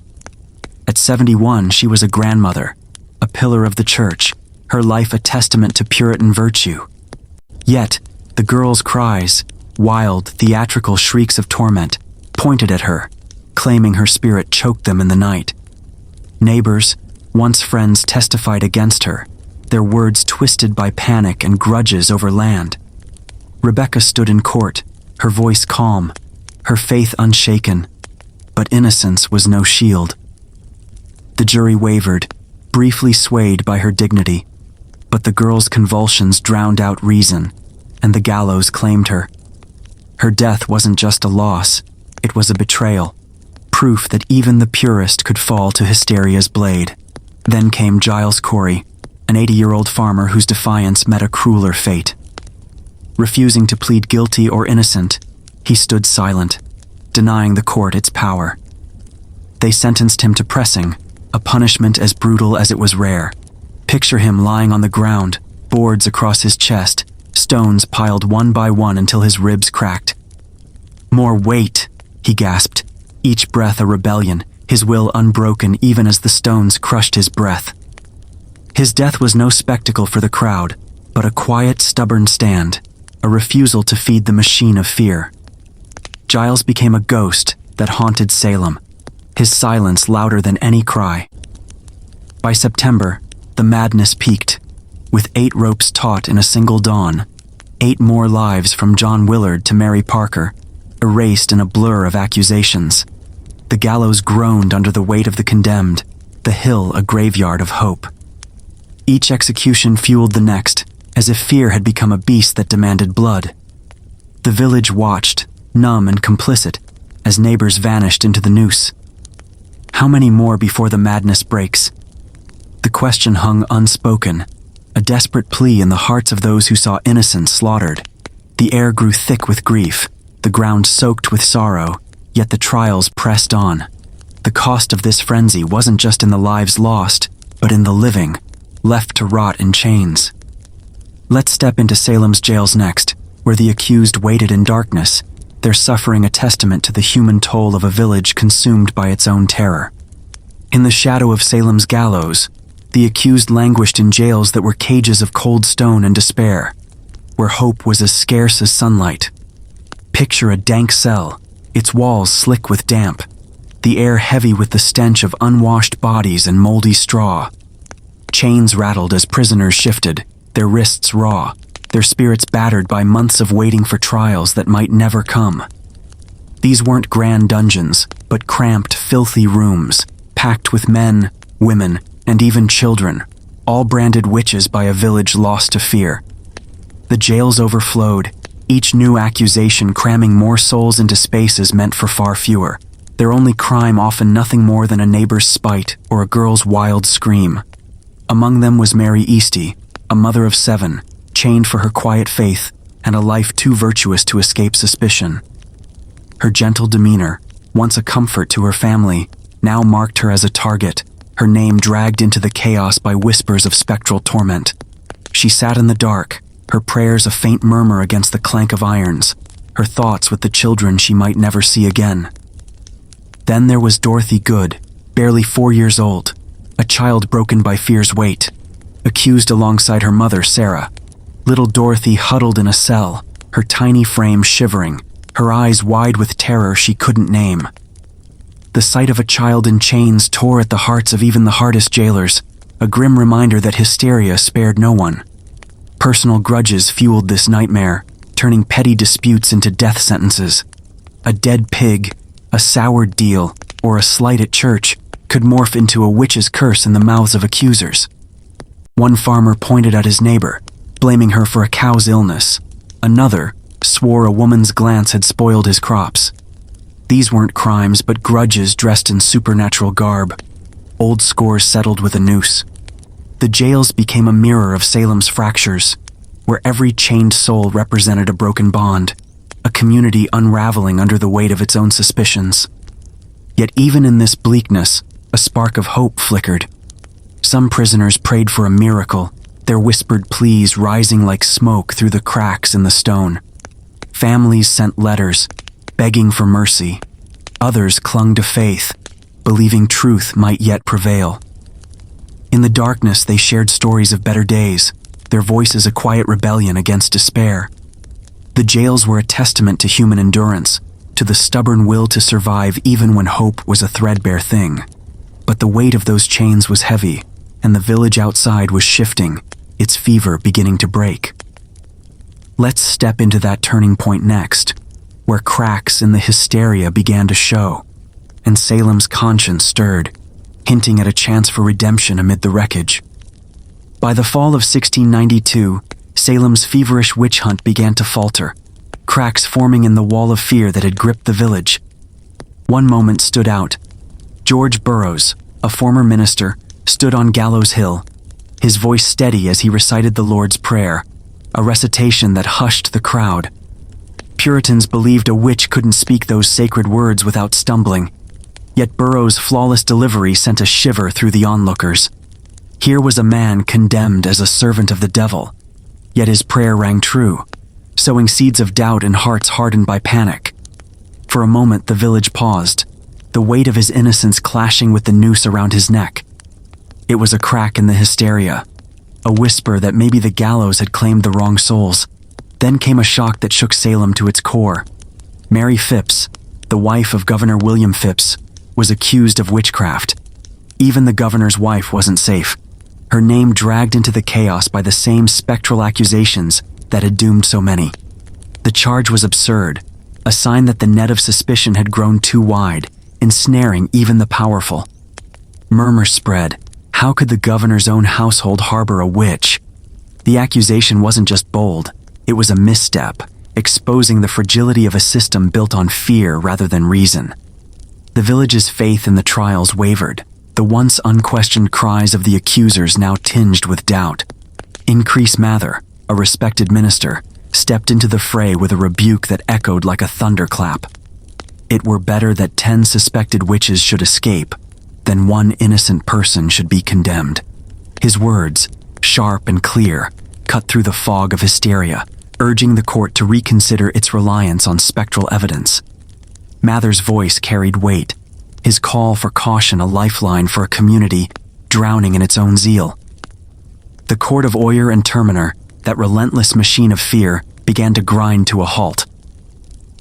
Governor Phipps, rattled by his wife's accusation and Mather's warning, dissolved the court in October, its authority crumbling like ash in the wind. The trials that had consumed Salem were losing their grip, the village waking as if from a fevered dream. Yet, even as doubt took root, fear lingered like a stubborn shadow. The gallows had claimed too many, the jails still held the innocent, and trust between neighbors was a distant memory. The tide was turning, but the scars remained raw, the village caught between relief and the tension of what might come next. A new court was forming, one that promised a fairer path, a cautious hope in a community battered by its own mistakes. Let's step into that new court next, where the rules would shift, and Salem would grapple with the chance to right its wrongs, even as the ghosts of its past loomed large. In the waning months of 1692, Salem took a hesitant step toward redemption, with the formation of a new court, a tribunal seeking truth, not terror. The court of Oyer and Terminer, with its gavel of fear, was gone, replaced by a superior court of judicature, tasked with untangling the knot of injustice. This was no grand gesture, but a cautious hope, a chance to restore reason to a village bruised by its own frenzy. The judges, sobered by the chaos, set new rules under Governor Phipps' orders, determined to steer Salem away from the abyss. The air in the courtroom felt lighter, though heavy with the weight of what had come before, as if the walls themselves whispered for mercy. The most seismic change was the ban on spectral evidence. Dreams lost their deadly power, no longer wielded as daggers to condemn the innocent. Visions of ghostly figures or midnight torments, once enough to send someone to the gallows, were now dismissed as unreliable, a shadow of the hysteria that had ruled. The court demanded tangible proof, a shift that felt like a crack of sunlight through a storm. Acquittals began to ripple through the jails, chains falling from weary wrists as men and women, pale and worn, stepped free. Names like Mary Easty and Elizabeth Proctor were cleared, their lives reclaimed from the brink, though their eyes carried the toll of months in darkness. Even some accusers faltered, their voices softening as the fever broke. Confessions, once coerced by fear or frenzy, were recanted, a quiet admission that truth had been drowned out by panic. As one girl whispered in court, retracting her claims, it was as if fear spoke, then truth whispered back, fragile but growing stronger. These reversals weren't triumphant. They were humbling, a reminder of how easily lies had spiraled into death. The village watched, some with relief, others with unease, as the machinery of accusation slowed, leaving space for reflection where once there was only terror. Yet, freedom came with scars that wouldn't fade. Those released from jail carried the weight of lost months, lost loved ones, and a community fractured beyond repair. The acquitted returned to homes where neighbors still whispered, their innocence tainted by the shadow of suspicion. The gallows had claimed 19 lives, and Giles Corey's crushed body lingered in memory, a wound too deep for acquittals to heal. Salem was waking, but its heart was heavy, its conscience stirred by the cost of its madness. The new court offered hope, but it couldn't erase the past, only point toward a fragile future. That future demanded reckoning, not just with the accused, but with the guilt that now haunted Salem's streets. Let's walk through the village's aftermath next, where apologies and penance tried to mend what fear had broken, and a community grappled with the shame of its own unraveling. In the wake of 1692, Salem lay in ruins, not of wood or stone but of trust, its community fractured like glass shattered by its own weight. Neighbors avoided each other's eyes, their once tight bonds severed by accusations that had turned friend against friend.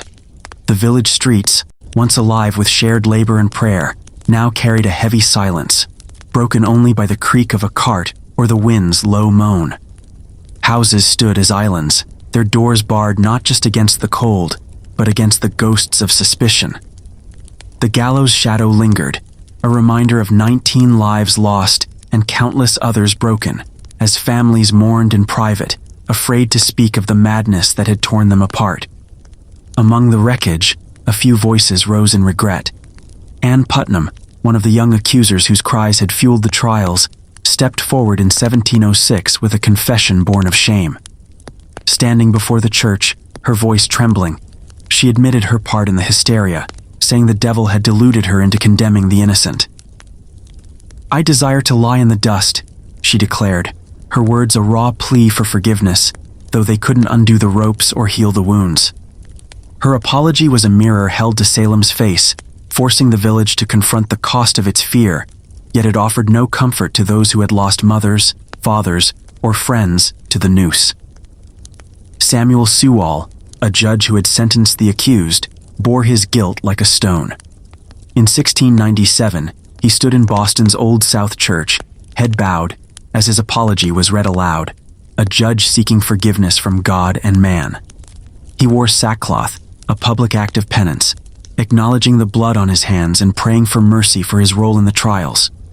Sewall's contrition was rare, a crack in the Puritan armor, but it couldn't erase the verdicts he'd upheld or the lives they'd claimed. His act was a step toward accountability, a lone voice in a village still grappling with its shame. Families of the executed fought for more than apologies. They begged for their loved ones' names to be cleared. Petitions flooded the courts, pleading for restitution, for the stain of witchcraft to be lifted from the dead and the living. Widows sought compensation for seized property. Children demanded their parents' honor restored. These were cries for justice in a village that had forgotten what it meant, each petition a small act of defiance against the silence. Yet, even as some names were cleared, the pain of loss remained, etched into the hearts of those left behind. Salem tried to move on, even renaming itself to escape the past, but it couldn't erase the gallows. The scars were too deep, the memory of those dark days a wound that time couldn't heal. The village's guilt became a lesson, a warning carved in the cost of fear unchecked.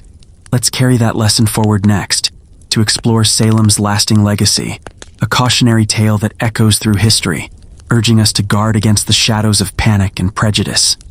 Salem's witch trials, though centuries passed, stand as a mirror for fear's tyranny, reflecting a village that crumbled under its own panic.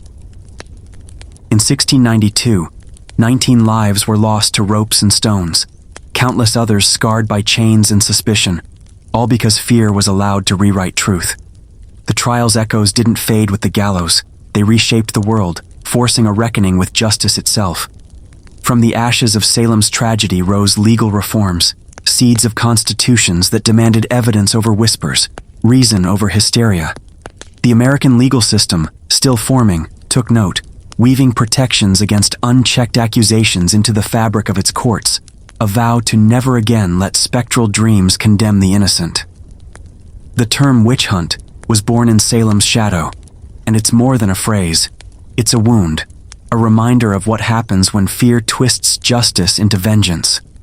Today, we fling the term at political feuds or social crusades, but its roots are raw, tied to real lives lost in a village unmoored. Salem taught us that fear unchecked becomes its own law, a force that can turn neighbors into enemies and truth into a casualty. The girls' cries, the court's verdicts, the crowd's silence, they were all complicit in a system that fed on panic, a lesson that resonates when we see division flare and accusations fly without proof. The trial's legacy is a call to vigilance, a warning carved in the cost of those dark days. Truth is fragile, easily drowned by voices shouting louder, and Salem urges us to guard it fiercely. It asks us to question what we believe, to demand evidence over emotion, to stand firm when fear threatens to sweep us away. The gallows' shadow still falls across our world, in moments when prejudice or panic overrides reason, and Salem's story demands we pause, reflect, and choose a better path. It's a solemn reminder that justice isn't a given, it's a responsibility, one we carry to keep history from repeating. As we leave Salem's scars behind, let's step into a different world, where another kind of strength emerged from chaos. Meet Fulvia, a woman whose boldness shook the foundations of ancient Rome. Unlike Salem's victims, she wasn't a passive figure caught in fear's grip. She was a force, wielding power in a man's world. Her ambition a fire that burned through the Republic's final days. Her story, bold and unapologetic, pulls us from the somber lessons of Salem into a tale of defiance and daring, where one woman's will reshaped an empire. Let's follow her into the heart of Rome next, where power wasn't just a dream. It was a weapon she wielded with unmatched skill. Step into ancient Rome, where Fulvia emerged as a spark in a political tinderbox, a woman whose ambition burned brighter than the city's 7 hills. Born around 83 BCE into the wealthy Sempronia family, she wasn't just another Roman daughter. She was a force, raised among senators and schemers, where power's language was her first tongue. From childhood, Fulvia watched deals struck over wine-soaked feasts, heard whispers of betrayal in marble halls, and learned to navigate the Republic's treacherous currents. Her mother, Sempronia, was no stranger to influence, and Fulvia absorbed that legacy, her sharp mind honed by a world where words could topple empires. She wasn't raised to be meek.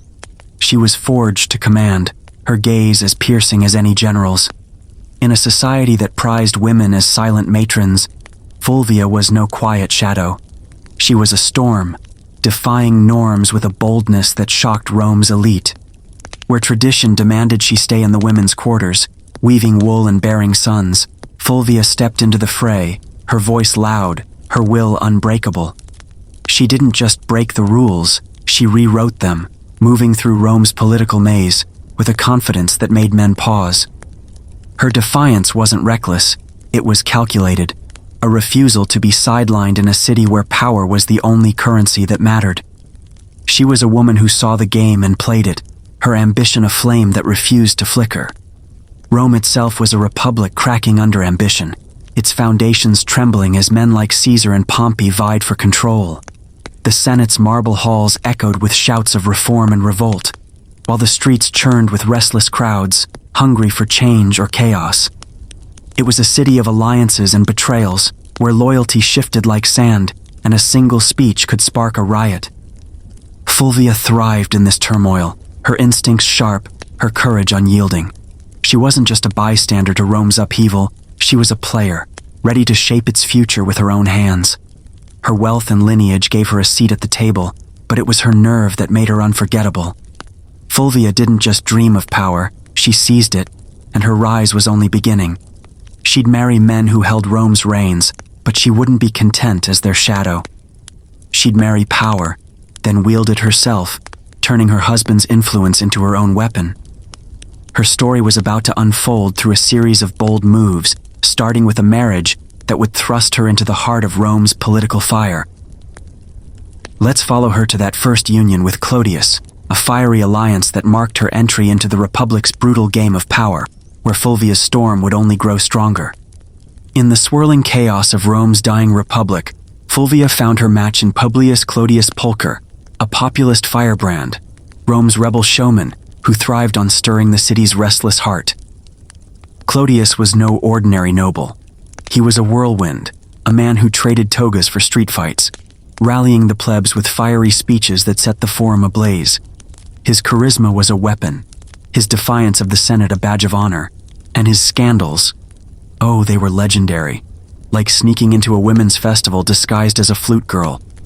Clodius was trouble wrapped in charm, and when Fulvia married him around 62 BCE, it was a union of strategy, not just hearts, a pact that lit a fuse in Rome's powder keg. Fulvia wasn't just Clodius's bride, she was his ally, not his shadow, a partner who matched his fire with her own.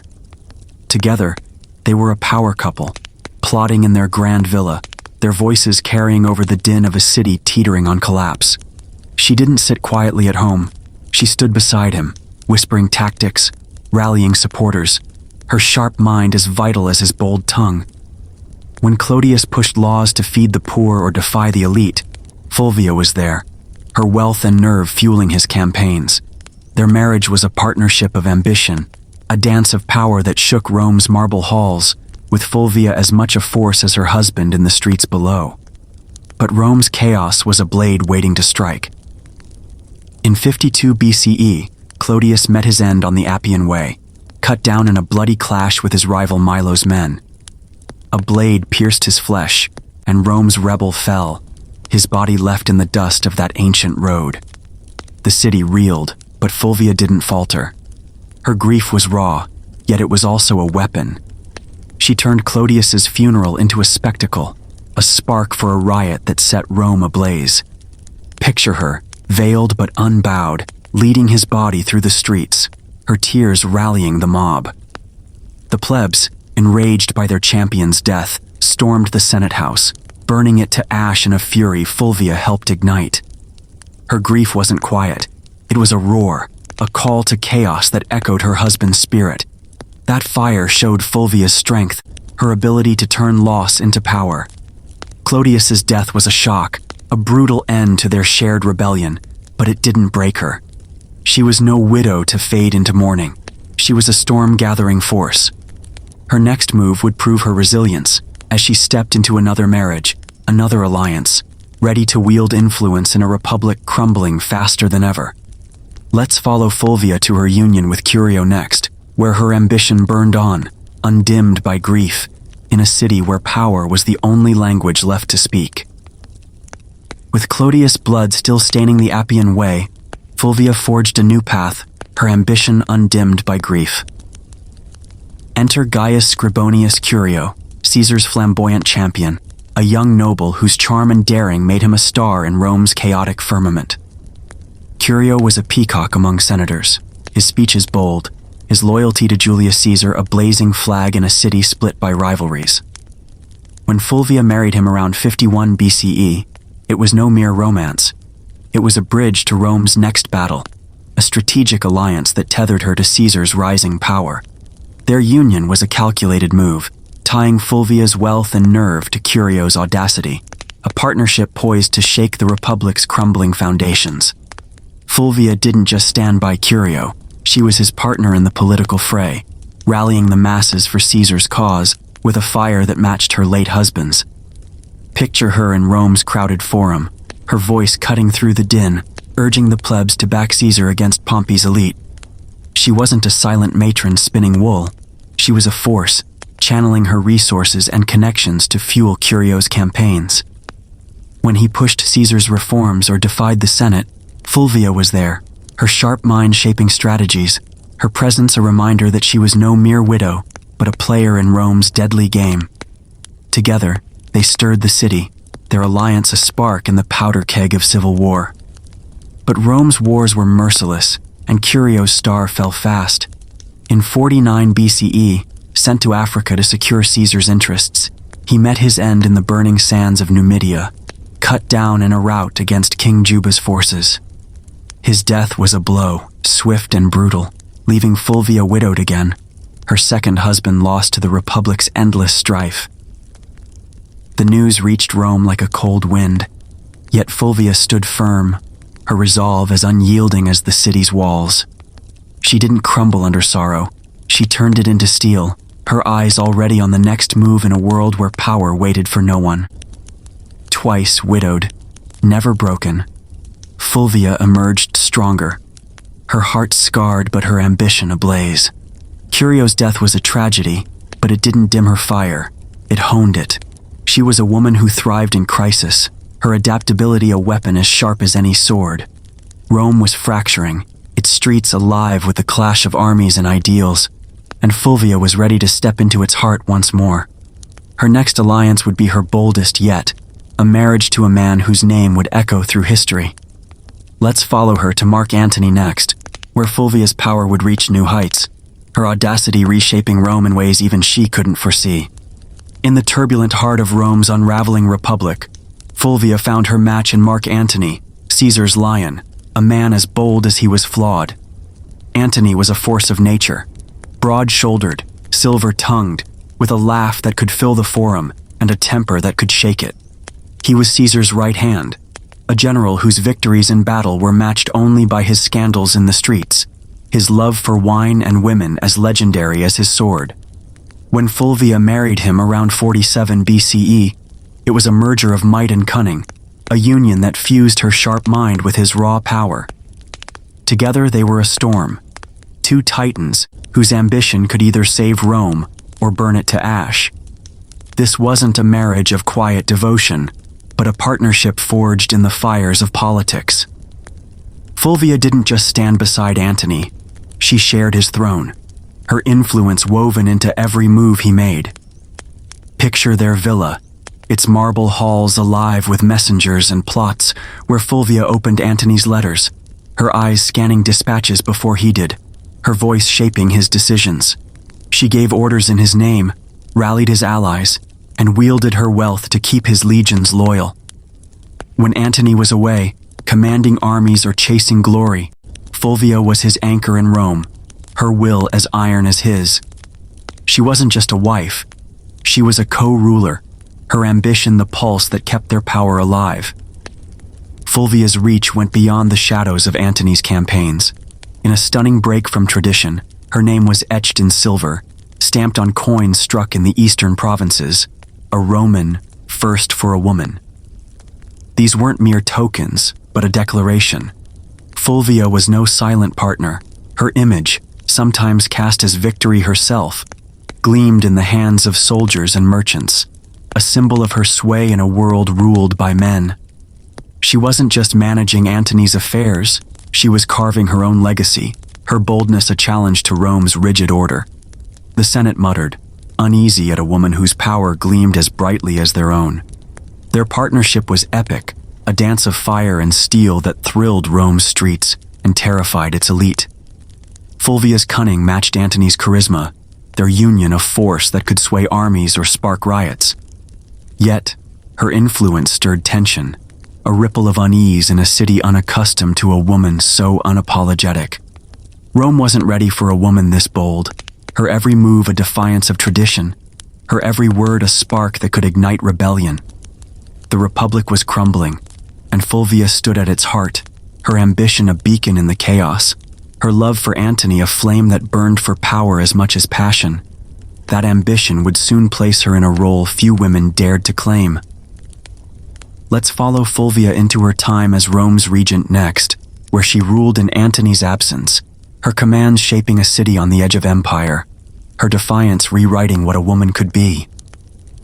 With Mark Antony far from Rome, chasing victories in the east, Fulvia stepped into the city's chaos as his voice, his will, his unyielding hand. In 41 BCE, she wasn't just a wife holding the fort. She was a regent, a woman at the helm of a republic teetering on the edge of collapse. Picture Rome's streets, alive with the shouts of merchants, the clatter of carts, and the whispers of conspiracies. Fulvia moved through this storm with a commander's stride, her villa a nerve center where allies gathered and plans were forged. She wasn't waiting for Antony's return. She was ruling, her ambition a torch, lighting the way through Rome's fracturing heart. Her power was no quiet affair. Fulvia bribed senators with her wealth, rallied Antony's supporters with fiery speeches, and ruled the streets where the plebs chanted her name. She secured legions, swayed crowds, and kept Antony's cause alive against a Senate itching to curb his influence. When grain shortages sparked riots, she turned unrest into loyalty, ensuring the masses saw Antony as their savior.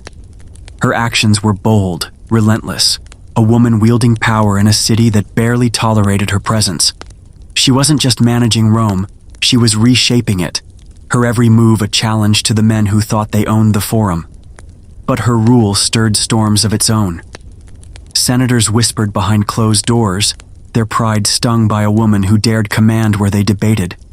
Octavian, Antony's rival and Caesar's heir, seethed at her influence, his cold ambition clashing with her fiery resolve.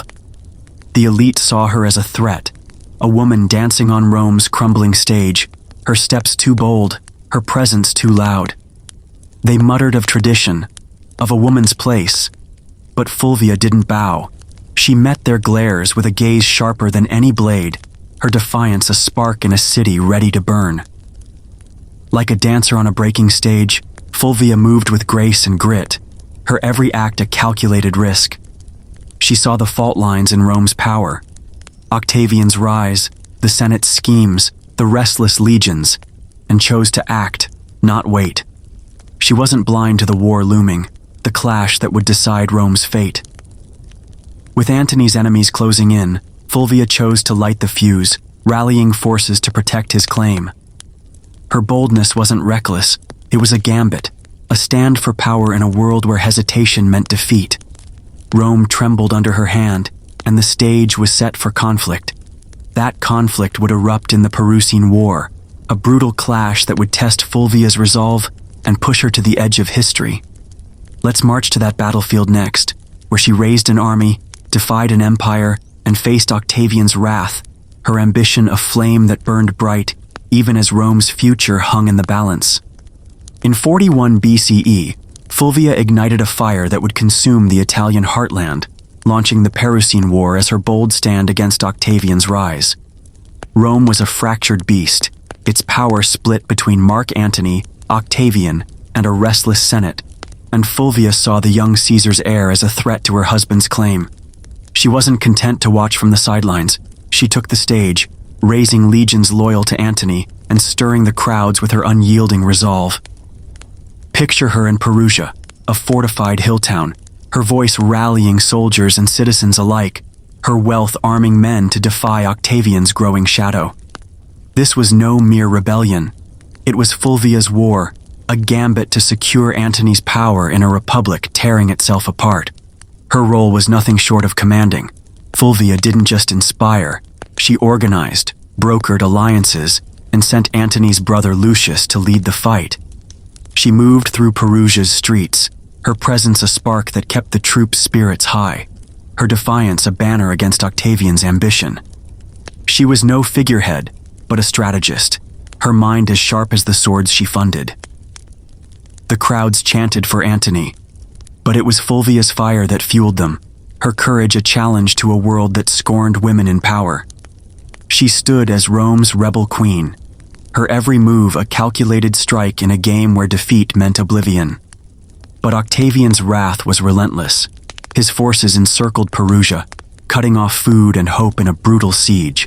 The city starved, its walls ringed by earthworks and slingshot stones, etched with insults aimed at Fulvia herself. Imagine the desperation. Children crying, soldiers weakening, yet Fulvia urging them to hold fast, her eyes fixed on a victory that grew ever distant. Perugia fell in early 40 BCE, its gates broken, its people surrendered. Fulvia escaped, but her rebellion was crushed, her dream of securing Antony's Rome shattered. Octavian banished her to Greece, her fire dimmed but not extinguished, her name now a curse in the mouths of her enemies. Exile was a bitter blow, a fall from the heights of power to the margins of history. Fulvia, who had ruled Rome's streets and defied its senate, was now a fugitive, her wealth and influence no match for Octavian's cold resolve. The tragedy cut deeper. She fought for Antony, poured her strength into his cause, but lost his loyalty. He turned from her, drawn to new alliances and Cleopatra's distant allure, leaving Fulvia to face her exile alone. Her rebellion had been a blaze of defiance, but its cost was her place at Antony's side, her legacy tarnished by defeat. Fulvia's story didn't end in Perugia's fall, but the war marked her peak and her breaking. Let's follow her into exile next, to the shores of Greece, where her fire flickered in the face of illness and abandonment, and her death would close a chapter of Rome's chaos, leaving a legacy as bold as it was tragic. In 40 BCE, Fulvia, once Rome's blazing rebel, found herself in Sicyon, a quiet Greek port that became a grave for her loud life. Exiled from the city she had ruled through sheer will, she was cast out to this distant shore, far from the forum's roar and the legions she'd rallied. The air was heavy with salt and silence, a stark contrast to the chaos she'd thrived in. Her villa, modest compared to Rome's grandeur, stood as a final stage for a woman who'd never known retreat. Yet, even here her fire flickered, her mind still sharp with plans to reclaim her place, to fight for Antony's cause despite the wounds of defeat. But Antony was elsewhere, his loyalty slipping away. While Fulvia faced exile's loneliness, he dined with Cleopatra in Egypt, his heart and ambitions turning to the queen, who dazzled with her own power. He didn't visit, didn't write. His absence was a betrayal sharper than any blade.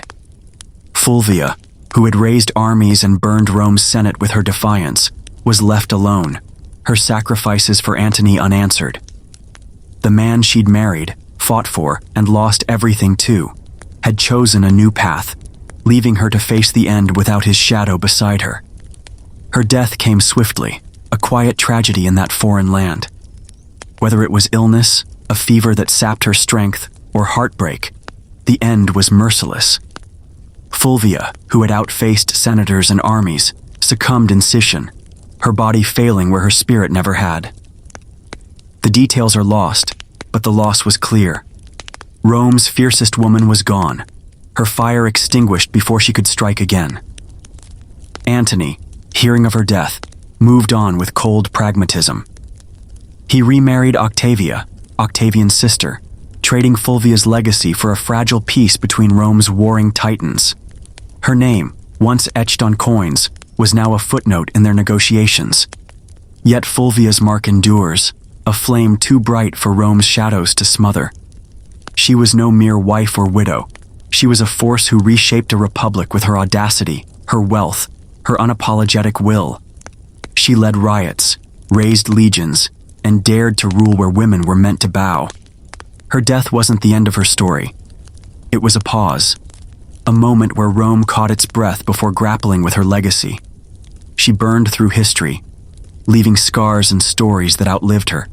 That legacy, though, wasn't always kind. Let's explore next how Fulvia's name was twisted, her boldness recast by historians who feared a woman so fierce, turning her from a hero of her time into a cautionary tale of ambition run wild. Fulvia's story didn't end with her death in Sicyon. It was reshaped by historians who, wielding pens like swords, painted her as a villain, not a victor. Ancient chroniclers, all men, cast her as a meddling shrew, a woman whose ambition was a crime against Rome's order. They sneered at her audacity, her coins, her command, branding her a disruptor who overstepped her place. Their words weren't neutral. They were a campaign to dim her fire, to reduce a woman who shook the Republic to a cautionary tale of unchecked desire. Yet their ink couldn't erase the truth. Fulvia was no mere troublemaker. She was a force who carved her name into history's stone. Her achievements tower over their scorn. Fulvia commanded armies, not as a figurehead but as a strategist, raising legions for Antony when Rome's streets boiled with unrest. She minted coins, her name gleaming in silver, a first for any Roman woman, a defiant claim to power in a world that denied her a vote. She rallied crowds, swayed senators, and held Rome together while Antony chased glory abroad. Her wealth and nerve kept his cause alive, her defiance a spark that lit the path for others. To call her a villain is to ignore the republic she shaped, the battles she fought, the legacy she left in a city that feared her strength. Her influence rippled beyond her grave. Women like Livia, who later wielded power behind Augustus's throne, and Cleopatra, who matched Antony's ambition with her own, walked paths. Fulvia blazed.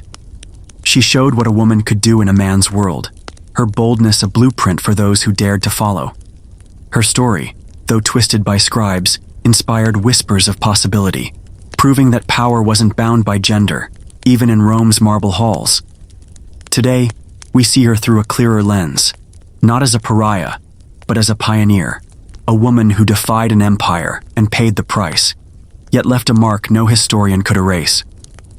Fulvia's defiance echoes still, a challenge to those who would silence the bold.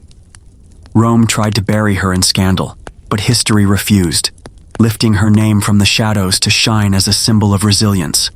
Her story demands we look closer, that we question the narratives written by those who fear the fearless. She wasn't perfect, but she was unforgettable. Her fire a beacon for anyone who dares to stand tall. Let's carry that fire forward, across centuries, to another moment of defiance and hope. The March on Washington in 1963, where a new fight for justice rose, not with swords, but with voices united for a dream that refused to be silenced. In the summer of 1963, America stood at a crossroads, a land split by law and conscience, where the promise of freedom clashed with the chains of segregation. Cities and towns were divided not just by race, but by the weight of a century's unkept promises since emancipation. Jim Crow ruled with a heavy hand. Black Americans faced whites-only signs on water fountains, bus seats, and dreams, their lives confined by laws that mocked equality. Schools were separate, jobs scarce, and voting booths often a mirage, guarded by tests and threats. Yet, beneath this oppression, a fire was rising, fueled by those who refused to accept a nation that preached liberty while denying it to millions. The March on Washington for Jobs and Freedom was born from this tension, a bold call to demand what was owed. Its roots stretched back to A. Philip Randolph, a labor leader who, decades earlier, envisioned a mass gathering to force America to face its hypocrisy. In 1941, his threat of a march pushed President Roosevelt to ban discrimination in defense jobs.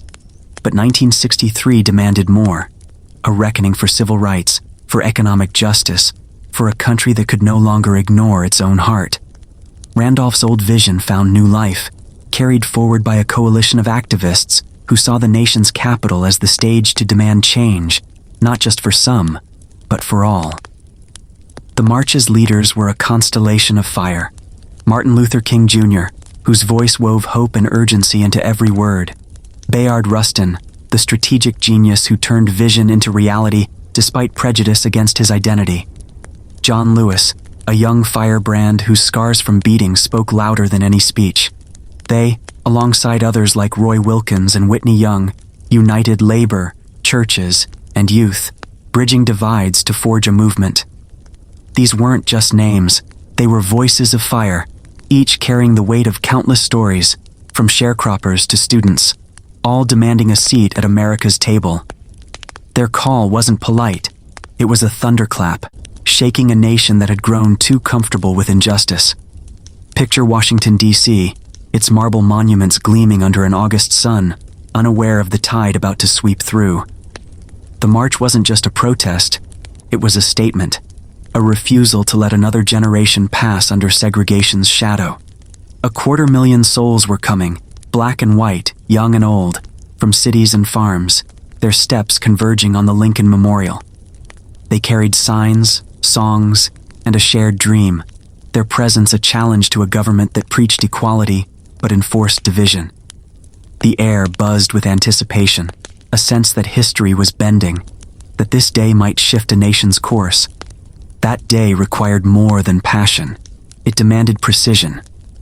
Let's step into the logistics next, where Rustin's genius and a coalition's grit turned a dream into a reality, uniting a fractured nation for one historic moment under the weight of a single, unyielding demand for justice. The March on Washington in August 1963 was no mere gathering. It was a miracle of logistics, a tapestry of buses, signs, and hope woven for 250,000 souls. Picture the challenge: uniting people from every corner of America, Mississippi sharecroppers, New York students, Chicago workers, into a single peaceful tide converging on the nation's capital. Thousands of buses rolled from distant towns, trains rattled into Union Station, and carpools crisscrossed highways, all carrying dreamers to the Lincoln Memorial. Organizers printed signs, arranged porta-potties, and secured water for a crowd larger than most cities, all while the clock ticked toward August 28th. It was a feat of grit and precision, a symphony played on the strings of a nation's tension. At the heart of this triumph was Bayard Rustin, a strategist weaving order from dreams. Rustin was a mastermind, his mind a map of details, routes, schedules, even sandwich distributions for marchers. Openly gay and unapologetic, he faced prejudice within and beyond the movement, yet his vision held firm. He coordinated churches, unions, and civil rights groups, turning rivalries into unity. Picture him in a cluttered office, phone buzzing, maps spread, plotting a day that could reshape history. Rustin didn't just plan a march, he choreographed a moment, ensuring every step was peaceful, every voice amplified, despite a nation braced for chaos. Tensions loomed large. President Kennedy feared riots, his administration urging restraint, worried the march would spark violence or derail civil rights talks. Rustin planned peace, training marshals to keep order, crafting a schedule to channel passion into purpose. He faced skepticism from all sides. Some leaders doubted the crowd size, others the message's unity. Yet Rustin's clarity held, his belief in nonviolence a beacon. Another shadow lingered. Women like Rosa Parks and Ella Baker, whose courage fueled the movement, were sidelined, their voices muted in speeches but present in the crowd. Their exclusion stung, a reminder that even a march for justice carried its own flaws. Despite the obstacles, Rustin and his team built a stage for history. They secured permits, rallied funds, and even planned sound systems to carry speeches over the mall's expanse. Volunteers handed out hats to shield marchers from the August sun, while organizers ensured no detail, food, first aid, or cleanup, was overlooked. The stage was set. History waited, its breath held as the dawn of August 28th approached. The nation watched, some with hope, others with fear, as 250,000 prepared to march, their collective will, a force no law could silence. That day was coming, a moment when dreams would meet reality under a sweltering sun. Let's step into the march itself next, where voices rose, hearts united, and a single speech would echo through time, demanding a nation live up to its own promise. On August 28, 1963, the National Mall in Washington, D.C., became a sea of humanity under Abraham Lincoln's marble gaze, 250,000 faces stretching from the monument to the horizon. The air hummed with purpose, the sun blazing down on a crowd that defied division. Black and white, young and old, from sharecroppers in tattered hats to students in crisp shirts, all standing shoulder to shoulder. They carried signs scrawled with demands for jobs, freedom, and equality, their voices rising in songs like "We Shall Overcome," a melody that wove their hopes into one. It was a tide of humanity, not just a march, a living testament to a nation that could be better, its steps shaking the ground beneath the Capitol's dome. The crowd was a mosaic of America itself, factory workers from Detroit, preachers from Alabama, teachers from Harlem, all linked by a shared dream. Families held hands, strangers shared water, and children perched on shoulders, their eyes wide with the weight of the moment. Black marchers, who knew the sting of segregation's lash, stood beside white allies, from rabbis to union men, proving unity wasn't just a word, but a force. They sang and swayed, their voices a chorus that drowned out the skeptics who'd feared chaos. This wasn't a mob. It was a symphony, each note a cry for justice, each face a story of struggle or solidarity. Among them shone familiar faces, celebrities who lent their starlight to the cause. Marlon Brando, intense and brooding, stood with the crowd, his presence a quiet endorsement. Bob Dylan, guitar in hand, strummed songs of change, his voice raw with truth. Joan Baez, her soprano soaring, led marchers in song, while Harry Belafonte's charisma rallied spirits. These weren't just names, they were bridges, drawing eyes to a movement that demanded to be seen.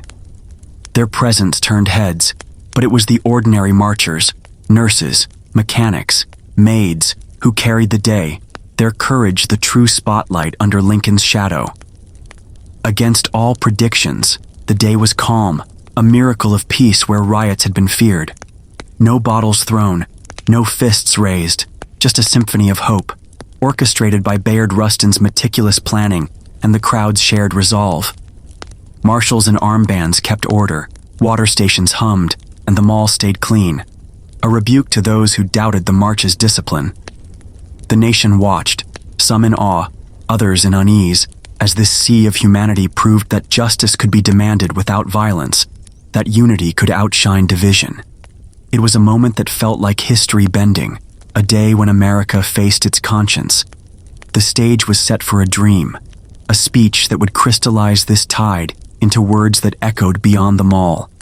Let's stand at the Lincoln Memorial next, where Martin Luther King Jr. would rise, his voice a beacon that turned a march into a movement, his words a call that would resonate through time, demanding a nation live up to its creed. On August 28, 1963, under the towering gaze of Abraham Lincoln's statue, Martin Luther King Jr.